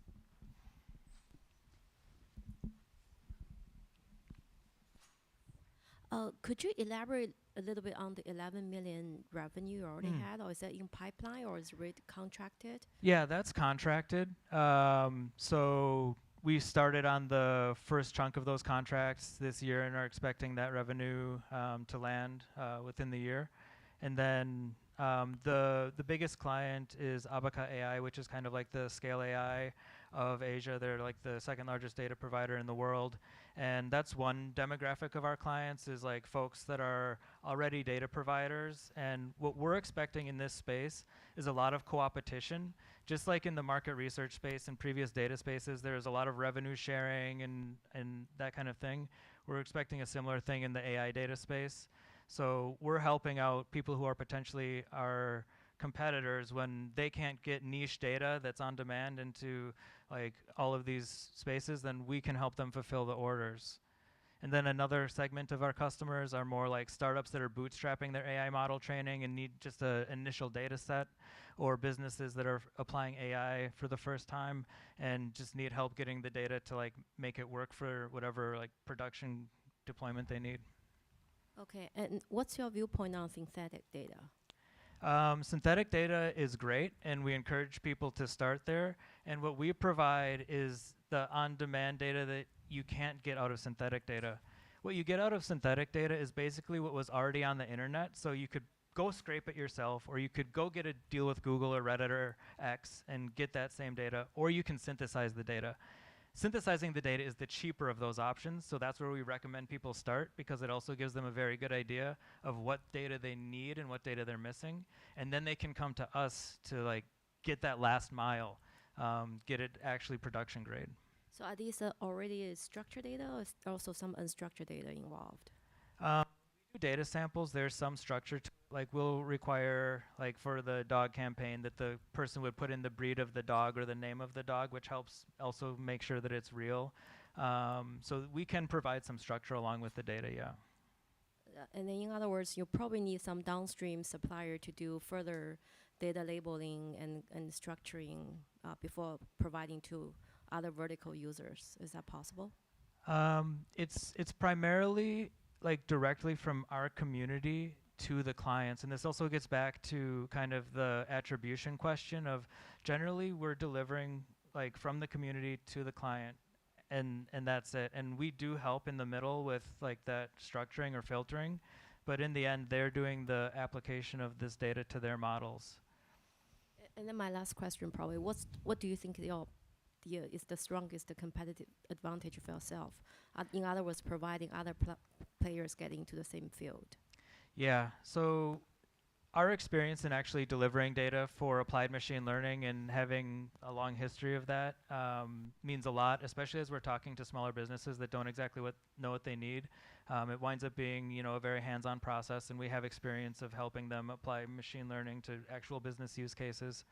When it comes to the platform that we've built for gathering this data, in the competitive landscape, nobody's been live as long as we have, and we have been like tuning it continually. Little things around like how the staking mechanism works, how much is required to stake to get people to not just click on random things. Like we're always tweaking these parameters as kind of live ops. So we have a very well-tuned system that allows us to deliver higher quality data at a lower cost point than they can get anywhere else. Sounds good, thanks. All right, time's up. Thank you so much, Jordan. Next, we have Thank you. Ray Locke. Go try it out.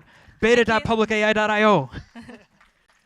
Let's welcome Ray Locke from Full Nature. AI-driven irrigation system that serves water, boosts yield, and supports farming. Ray, you have 5 minutes. Can I have Sebastian Sheng to stand by? Oh, okay. Do we have any farmers here? That's very typical of Asians. So we started farming 12 years ago. It was started as a hobby system, and then we turned it into a business. We thought it's going to be fun, hippie, and trendy, but then it turned out to be a real huge mess. We were dealing with a lot of issues, pest issues, logistics, marketing, branding, everything. So we wanted a bit more help, but it didn't happen. We want affordable automation. It didn't happen. So we have Full Nature Farms. We leverage AI to empower farmers to take control of their operation and also their future.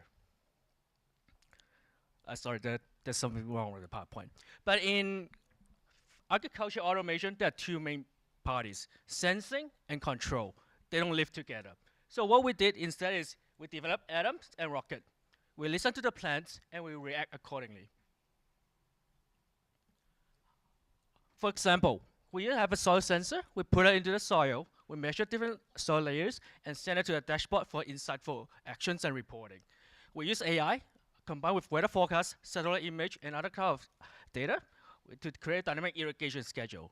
Even with a really dumb AI, we are able to do water saving, reduce labor costs, and grow healthier plants. But then, just imagine, if we train the AI with more data, other database like physics, chemistry, fluid dynamics, kind of stuff, we are pretty sure the performance is going to be way beyond 30%. We have deployed over 50 atoms so far for government projects, school projects, and more. So we decided to expand our offering for outdoor farms. That's why we developed Rocket, and then we did a test launch at CES. We received a lot of inquiries, and now we decided to focus on the US market with the next deployment at University of Georgia. We are also targeting 20 POC within the next 2 months. Our income is really straightforward. We sell hardware at the very close to cost price because we want to really focus on the SaaS model by doing a subscription fee. We are also offering new features in the coming months, so it will improve the farmer's income as well as our income. The agriculture market is huge, but for us, we really wanted just to target on the US market because that alone, the irrigation market alone cost around $100 billion last year. And they spent less than 2% of that money on smart irrigation. So there's a huge potential for growth. Our team, most of them come from a engineering background. They don't have come from any fancy skills or anything. However, they are young and hungry. We were able to complete dozens of projects in Hong Kong and in China. We also won quite a few awards, and I'm here because of them. For the US market, we are starting up a new company, brand new. We are looking for co-founders, team members, and strategic partners and investors. So if you think you're one, feel free to talk to us. We have time. Good. We think NFT, cryptos, Facebook, everything's gonna be gone away soon. Going away soon. I really think so. But climate change is gonna be here. Farmers gonna be here. Farmers gonna be here. I think we can do something about it and improve the situation. I'm Ray Locke. I'm the CEO and founder of Food Nature Farms. Thank you. All right. Any questions from the audience and investors? We have 2 passionate hands raised. What kind of farm are you targeting? Outdoor farms. Huh? Outdoor farms. Any outdoor farms. Any outdoor? Cause as long as they do like irrigation. Like vine and orchard and vegetables will be completely different. Yep, that's correct. But we are still doing irrigation, right?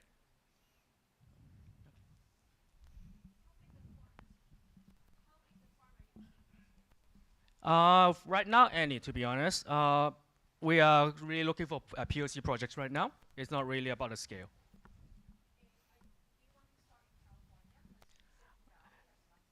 Yes, ideally, yes. Yes, please. Oh, by the way, we have a live demo right at the corner, so we can discuss over there. We'll have 4 more minutes. Any more questions from the audience and investors? Yeah. What kind of data are your sensors collecting? Maybe a quick follow-up. In terms of just irrigation, are you also monitoring, say, micronutrients, salinity, and things of that sort? I imagine, farming has much more than just irrigation alone, right? Like, so types of data you're collecting. Yes. So the special part about our system is that we support all types of third-party sensors. So whatever signal you want to pick up, we can support it. And it really depends on the budget as well, right? So far, right now, we are really focusing on the climate, the soil, and also we are also going to release a subflow meter, SAP, FLOW. What it does is measure the respiration rate of the plant. So on the dashboard, we can see exactly how much water they're consuming. Are we over-irrigating or under-irrigated? Hello. Yes, question. 2 questions. 2 questions. So, excuse me? Where are you? Okay, sorry, I can see you. Okay. Oh, they're in the back. First question. In the center, in the 2 back. questions. Oh, okay, hi. Yes. So you say $10 per sensor per month. Per month. So if, let's say a 500-acre farm, how many sensors would that be? Depends on how flat your land's gonna be, Yeah, or what kind say of irrigation system is in place already. Yeah. So we can deploy it accordingly. Ideally, we want to do a satellite scan on the farmland first and make sure it's even. And then we can design accordingly. It really depends. And then we can deploy it phase by phase. You don't have to do it all in one go. Okay. Second question, could you envision a future where you use the same system, for example, for pest control, like for dispensing pesticides? Yes, that will be really related to the plant's response. There are different ways to look at the indicators. We can use image, we can use LiDAR, and also based on the plant's pulse. That part is a little bit expensive right now, but we think there are ways to lower the cost. Okay, thank you. We have 1 more question over there, right? Lady in the green shirt. Sorry, I have 1 question. I'm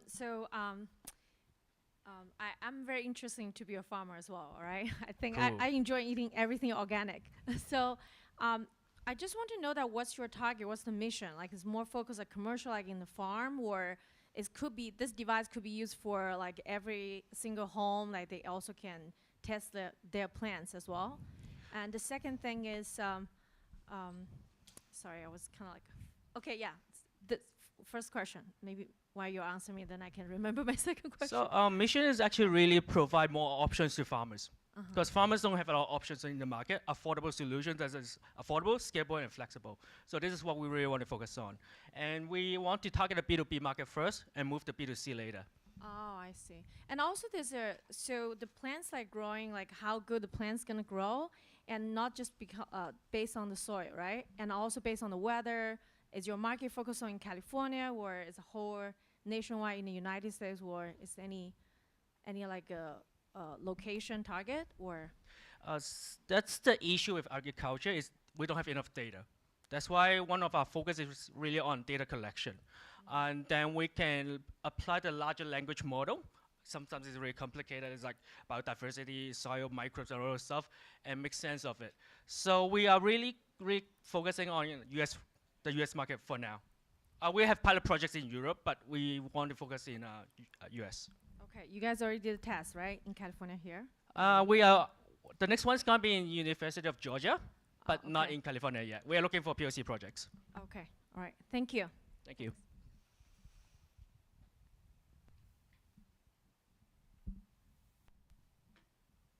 All right, time's up.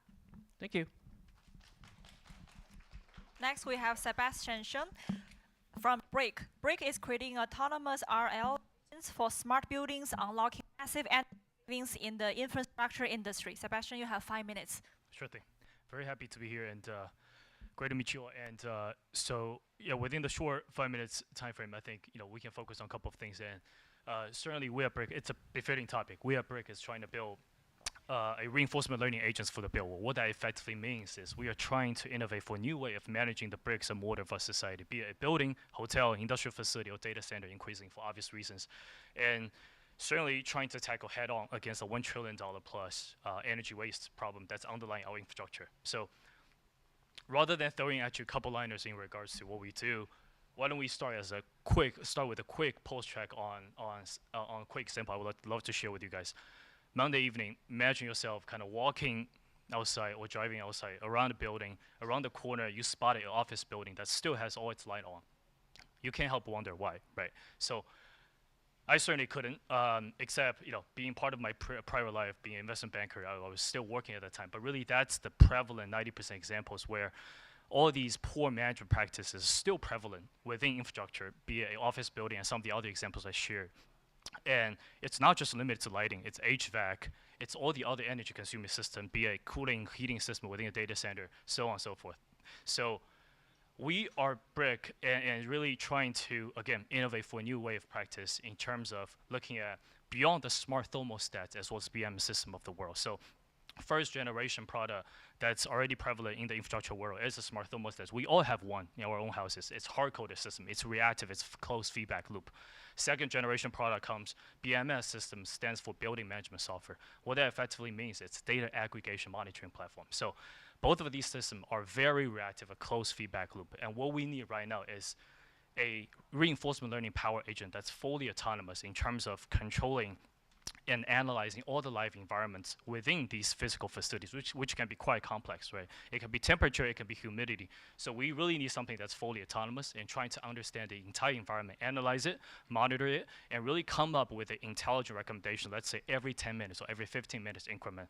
Tell the end system, what should you do?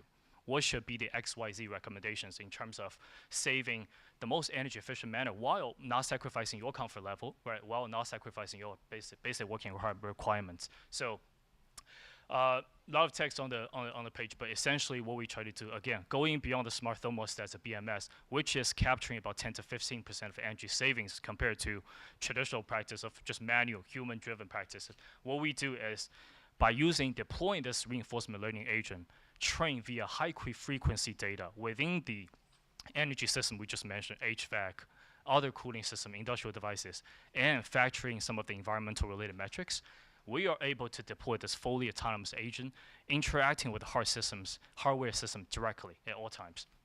What does that look like? So what you guys see on the screen are effectively encompassing two of the main functionalities that we have. Number one is to the very left and very right screen, we have a digital twin screen.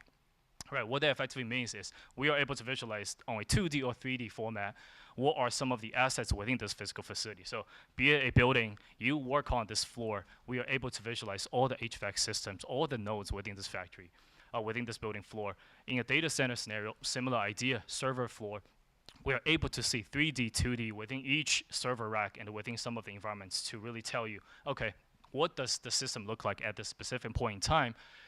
What are some of the equipment deficiency, and most importantly, having a very much of a autonomous agent that runs its own course in terms of connecting with all the end systems. And this is a quick tech stack, right? So we build on the existing on top of the existing BMS system, not disrupting the client's physical environment whatsoever.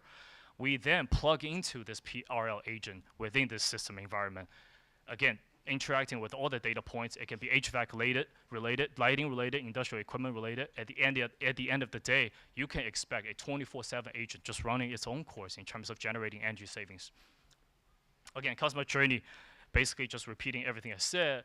If the client doesn't have a historical data available, we'll be able to train the data while collecting, or train the model while collecting these live data points. So we also are an integrated software and a hardware provider. So we have a hardware co-developed with Israeli startup that has basically open terminals with virtually all the AC manufacturers that you see on the marketplace. Daikin in Korea, Mitsubishi in Japan, Carrier in the States, you name it.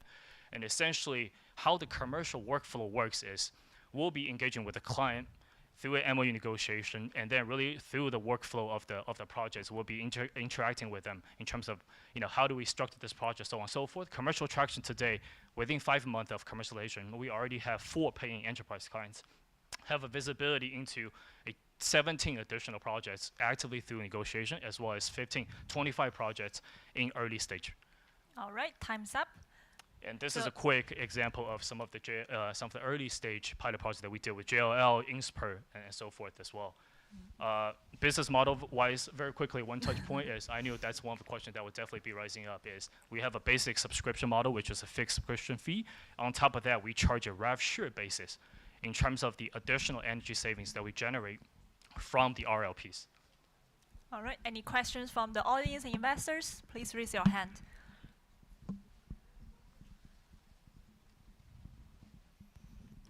You touched upon data that will be required for training something like this, and most of this data is proprietary. How often do your customers actually have that data? And if they don't have that data, I assume you said you could generate, or you could capture the data from existing systems and then train. So then what will be the lead time before your system actually becomes productional in that case? Right. Very good question. So take a step back. Our basic offering focuses on a rule-based offering. What that means is we'll be introducing temperature thresholds, scheduling mechanisms that's already unlocking 10 to 15% savings. In parallel to that, what a traditional common workflow in our case will happen is we'll be installing this hardware device. It's a middleware device, right? Directly interacting with the HVAC system. So a couple of the data points that we collect are system level data, and we go as deep, as comprehensive as we can. It's not just on and off. As one of the first pages show, HVAC still operating on and off modes, right? So we're trying to get into the system, looking at, let's say, flow rate of the refrigerant, coil temperature related data, collecting these 10 to 15 parameters, throwing them into the model, training the model via 2 layers, simulation and inference. Obviously, that's our proprietary framework. Upon the training, let's say 2 to 4 weeks, we certainly shorten some of the training cycle as well as sales cycle as well. On top of that, really on the basis of that completion, we'll be deploying those. So I think the proprietary data aspect is certainly something we hold near to, SOC 2 compliance and some of the other government compliance are some of the active process we are going through. But rest assured, what we often tell our clients is, this is proprietary, but it's non-confidential in nature, right? It's system, it's environmental data. Yes, a factory client might look into their competition and be like, okay, if you get access to their utility bills, we might be able to reverse engineer their production capacity. But often than not, obviously, we set some of the safeguarding mechanisms in play in terms of AWS, right, standalone databases, and working backwards in terms of setting VLAN network around some of the data collection. So again, something we hold near and dear to, and absolutely rest assured in terms of data security and compliance is something we certainly assure. Great pitch. I'm right here. Great pitch. Thank you. Congratulations on your enterprise customers. My question is from the business standpoint. What is your conversion ratio from MOU to real deal? And how much time or rejections, how you overcome those? And what kind of lessons have you learned so far in the enterprise? 100%. So the key definition of MOU in our case, we structure it strategic in the sense that one of the 2 biggest pain points in terms of scaling, making sure we are working with brick and mortar. It's a very complex environment, right? So scalable, making sure it's VC scalable, or just in our own definition, is the most important thing that we care. So one of the things that we do is within the MOU, we've already baking all the revenue terms. So length of the contract, the basic subscription model plus rev share, are the clients side on with us? Are the clients 100% satisfied with those terms? That conversation will be on the basis of two additional conversations that took place on the front end. One is the first was a quick intro, right? The second, in the second conversation, we're already talking about data points. We're already talking about, okay, here's how we're gonna structure a project. So by the time the third meeting happens, we're already talking about terms. And the clients are very much have a buy-in into this, because one of the things I didn't mention is we are waiving all the upfront costs for the clients. That's what we do at the front end to get to that. Again, we are 250K just within 5 months of selling, right? For enterprise paying clients, AR per facility is about 20 to 50K per facility. So it's about a volume game, right? It's a volume game. How do we make it faster? Excuse me. How do we go to get to the scale that we want to? So again, that's what we think about every day. Hardware costs waived, software training costs waived, so we get that buy-in with the client right away. Maybe just build on this question. Here. Excuse me. Yeah, maybe just build on this question. So averagely, how long does it take you to onboard a customer? Great question. So 2 to 4 weeks. 2 to 4 weeks? 2 to 4 weeks. Okay, and since we're on this page and you didn't have time to cover this page, which stage are you guys on right now? So we have been 100% bootstrapped to date. Okay. The incorporation of the company happened March 2024. We are a 1-year-old baby. I've been 100% self-funding the company, but we are actively raising our pre-seed round.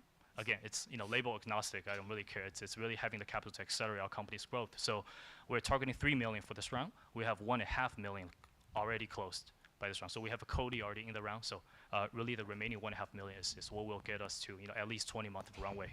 And for the 4 people on this page, any of them are full-time on the project? All of them are full-time. I saw some of our previous colleagues there. Actually. Oh, Eugene or? Yeah, I was with Marvel. Yeah. Yeah. Great. Okay, cool. We probably should talk. Thank you. Yeah. Fantastic. All right, time's up. Thank you, Sebastian. Last but not least, we have Haoyang Pang from Kalan AI. It's a digital twin for your mind, helping structure tasks and align goals and optimize your productivity through AI. Haoyang, you have 5 minutes. This will be the last startup of the day, and then I will share instructions later. Hi, thank you. Good afternoon, ladies and gentlemen, investors and fellow founders. I'm Hao Yang, and here I bring you Kanla.ai. It's a Singlish slang called Kanla, means like you can do this. And of course, we can do this because we provide you with smart executive assistants that cares about your well-being. So how many of you actually funnel through like different tools, different platforms to figure out that one time that you want to meet with someone? Like, can you give me a show of hands? Like none of you like go through all the different chats, go through your email, what other things like email calendars or Slacks to figure out that, hey, I should meet with someone at a certain point of time. And then that is causing the major problem in the current professional world. Like people are working through so many different platforms, so many different channels, doing something, coordinating, arranging, but not exactly revenue driving. And they have caused the problem of burnout, and that is the number one problem of churn rate. And a lot of companies have already figured out, I realize that that's a problem, and they have increased the budget. They are currently looking for all the better tools for themselves. And they are looking for solutions, and solutions here. So we bring you Kanla. Basically, we have 2 modes. Sorry. So basically, we have 2 modes, the personal assistant, executive assistant mode that help you to arrange all your life, prioritize things, make things clearer. Imagine you are a PM with 30 tasks, 3 teams under your control, or 3 teams that you have to liaison with. So we help you to prioritize your tasks, like 30 tasks, which one to do first on Monday, Tuesday, Wednesday, and how do you meet with, like, which team should you like report to, which team should report to you, and stuff. But however, PM doesn't work alone. PM have to work with different teams, right? So we allocate tasks to the team to check with like design team, how's your progress? Update me. And then development team, like because we have changed our priority, we are different. You have to do different things at different time. And lastly, for sales team across like different channels, different time zones, we arrange meeting. And that is what we do. We settle all of this all for you. And this won't be happen without a multimodal like inputs. You can send us your PRDs. You can send us your sales kind of like documents, your screenshots, speak to us, in whatever format, in whatever form, okay? And at the same time, how do we understand your context? We understand your context through multimodal reinforcement learning. So we really know what you want, what your team wants, what your company wants, instead of, hey, we are just running a basic algorithm behind this. And we have MCP to make sure that we seamlessly integrate into all the working environments, no matter Outlook, Google Drive, Google, Slack, Jira, or anything else. Yeah, lastly, we have a data privacy to make sure we have a good company compliances. So this is our market landscape. We set in the intersection between all of these three markets, landing a TAM of 350 billion. So our timeline, we have currently we have 11 potential customers in Singapore, giving us about like 10,000 potential employees that we can reach out to. And we plan to reach out to 1,500 individual users in both Singapore and US, leading to like 500 team accounts. So our business model, we have freemium, hooking people on board with a one-to-one arrangement meeting. So we are one step faster than Calendly. We're actually like 2 times faster than Calendly. And we have pro sessions that you can arrange meeting across our team. Like no matter I have team in China, team in Singapore, team in South Africa, or whatsoever, you can all arrange a team in one shot. Lastly, we have a team mode that we incorporate into all the working apps. So looking into our competitor landscape, we have Asina, who provides very well-trained, real-person executive assistants. That's their valuation is at 1.5 billion. Fixer AI valuation at 10 million. Oh, sorry, it's just a close around at 10 million. Only sorting out your emails. Motion valuation at around 10 million as well. It's a YC startup that helps you with calendar arrangement and project management arrangement. So we shoot across all three of them, trying to give us a very well-rounded contextual decisions. So this is our team behind me. We have CTO who have Meituan chief architects, as our ex-Googler as well. We have our Dr. Wen Ya is a professor from Nanyang Technological University from Singapore. And we have our productivity advisor who has authored, published, translated hundreds of thousands of copies of books on productivity in corporate and productivity in personal life. Yeah, so that's all. Thank you so much for your attention. I'm Hao Yang, and you can feel free to contact with me after that. Thank you, Hao Yang. Any questions from the investors and audience? Is it too clear? Crystal clear. Can I have a show of hand, like who has an executive assistant, like who have an assistant to work with you? Okay, I see 1, 2. Okay, that means the rest of them you should sign up. Indeed. Any more questions from the audience or investors? Yep.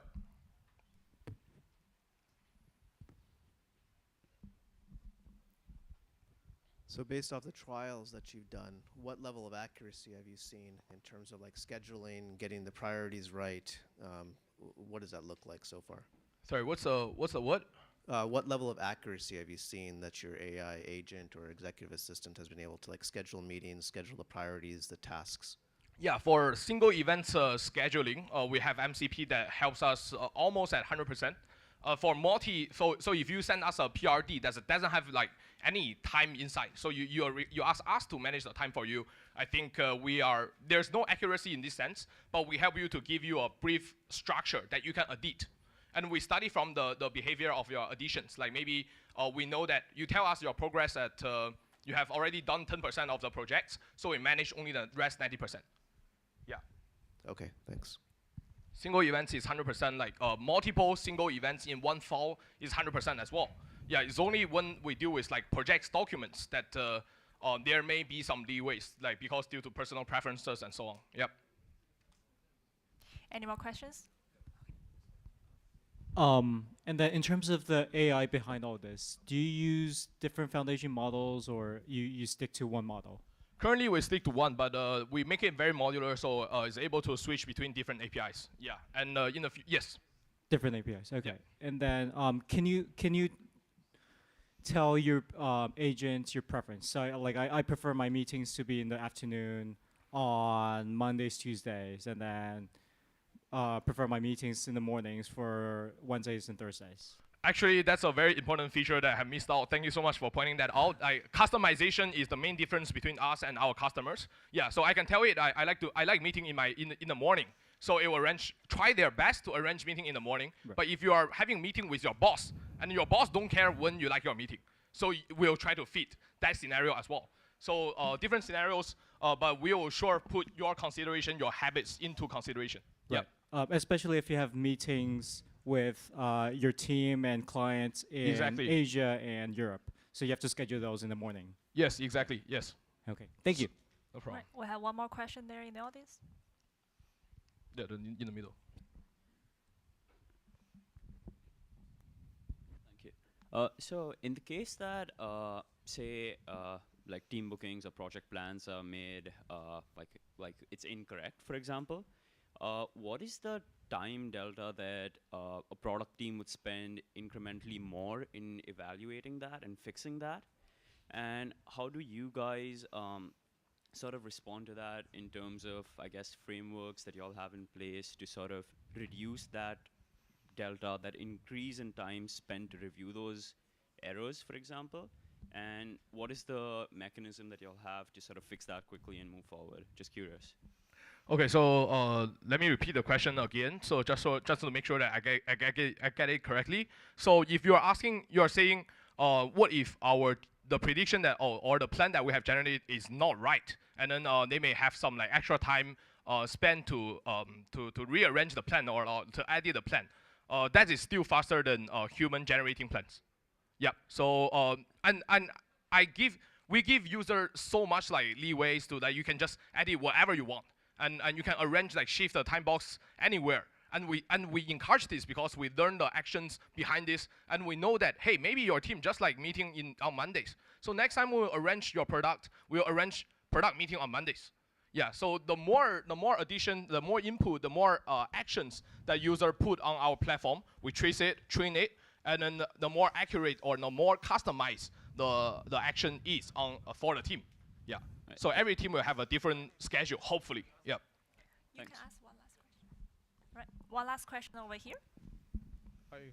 Thanks for all your energy and enthusiasm. What's the future roadmap look like? Oh, we have it here.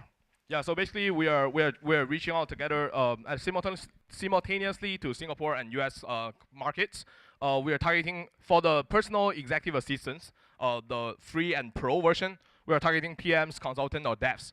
Yeah, for the team executives, we are targeting product launching teams. Yeah, so that's they require better strategy, better planning, and faster rotations as well. Yeah. So currently for us is we are looking for 500K for Angel/Seed for the first year, and that allows us to dive deeper into the business scenarios. Yes. Thank you, Hao Yang. Let's put a round of applause to all the startup founders and investors for this stimulating question. So can I have all the investors raise your scorecard if it hasn't been collected? And can I invite all startup founders and investors back on stage for a group photo? We love photos. All right, come on, our beautiful investors, come to the stage. Let's get a group photo together. Investors in the second row, would you like to come up stage for a photo? Can I have all the startup founders back on stage? Don't be shy. Let's get this done in 30 seconds. We can do this. Come on. Yes, let's go. Come on stage. All right, let's arrange ourselves. Let's form 2 rows. All right, looking great. Let's squeeze. We can have one more row here in the front. If you don't mind squatting in the front. Fantastic, yeah. Yeah, we need a few more in the first row. Shenyang, you want to come here? All right, do we have the photographers? Okay.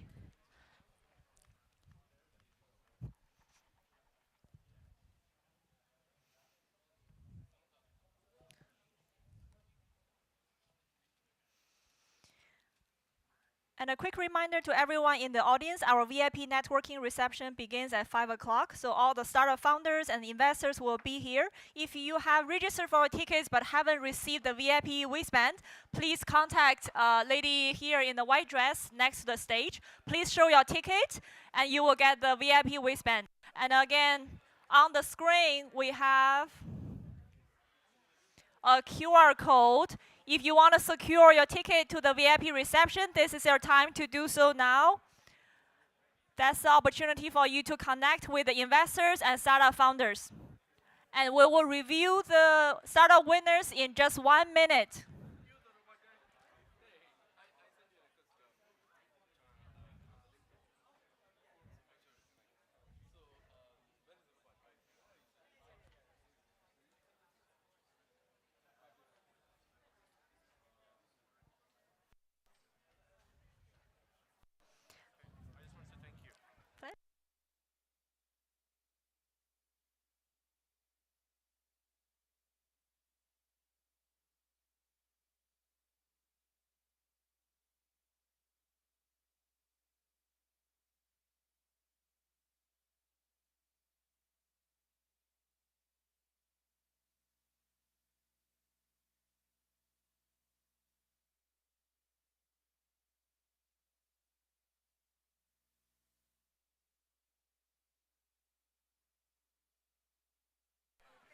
Again, reminder, our VIP networking session will be at 5 o'clock. So all the startup founders, investors, and panel speakers will be there. This is a perfect opportunity for you to connect with them in person.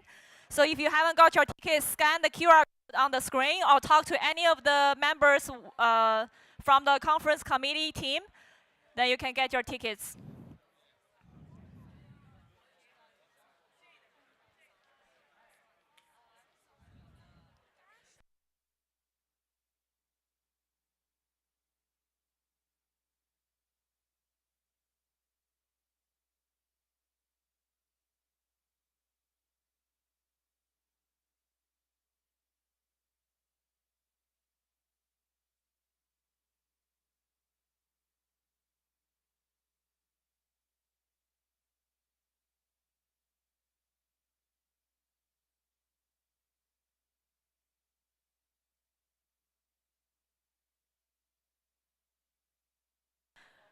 All right, we already have the rankings. Time to review who's the winner from the startup competition.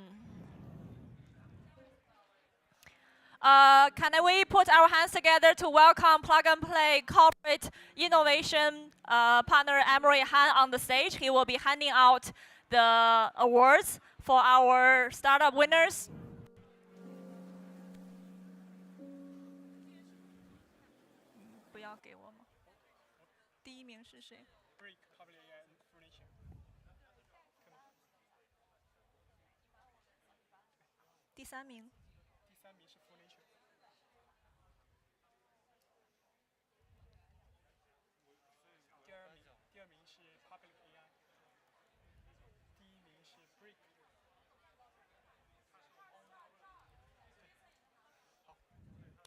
All right, ladies and gentlemen, it's time to announce the top 3 winners of the Global Prospect Summit Startup Pitch Competition. Can I have Emery Han on stage, our VIP, to hand out the awards?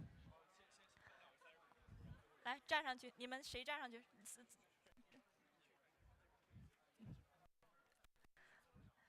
All right, third place, we are pleased to have third place for Full Nature. Full Nature. Let's put our hands together, Full Nature. You have earned 30 minutes legal consultation from Insight Vision Law Firm and 1 hour of AWS technical advisory. Congratulations. Let's get the photographers on to take a photo.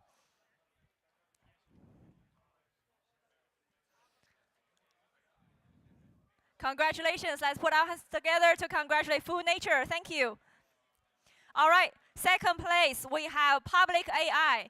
Public AI, you will be receiving 30-minute legal consultation from Insight Vision Law Firm and 2 hours of AWS technical advisory. Congratulations. Public AI.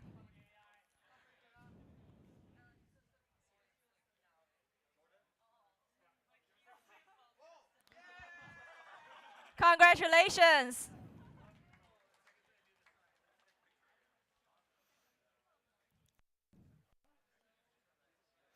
All right. Last but not least, we have the first place. First place, we have Break. Break, you have won 60 minutes of legal consultation from Insight Vision Law Firm and 3 hours of technical advisory from AWS Cloud Technology. And also the title, GPS Page Champion. Let's put our hands together to congratulate Break. Congratulations.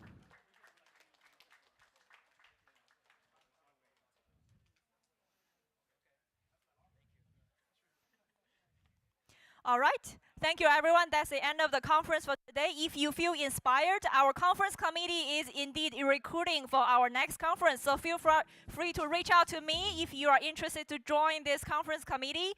The Global Prospect Summit Beijing conference will be on May 18th, and the London conference will be on June 14th. Feel free to join our audience group chat to follow the next steps. If you haven't already, you can secure your VIP reception tickets here by scanning the QR code. Can I have all the volunteers to escort our founders and investors to the VIP reception over there? Can I have all the volunteers directing our investors and founders to the exit on the left? The far exit on the left will direct you to the VIP reception. Thank you, everyone.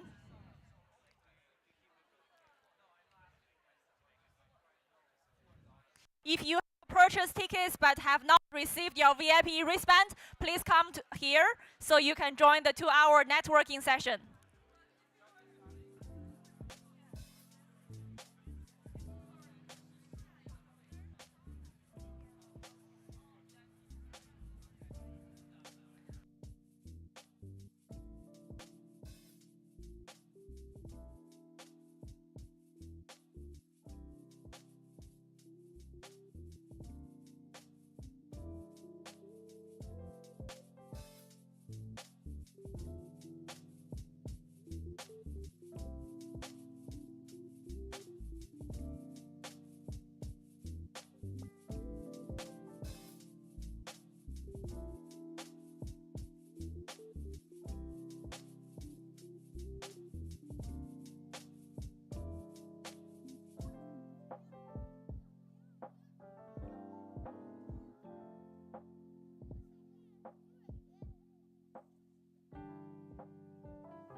Again, can I have all the VIPs make your way to the far left exit? The VIP reception will be there.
but for guests who are still here, in order to save the planet, we are recycling our lanyard. So please leave your lanyard before you leave the venue.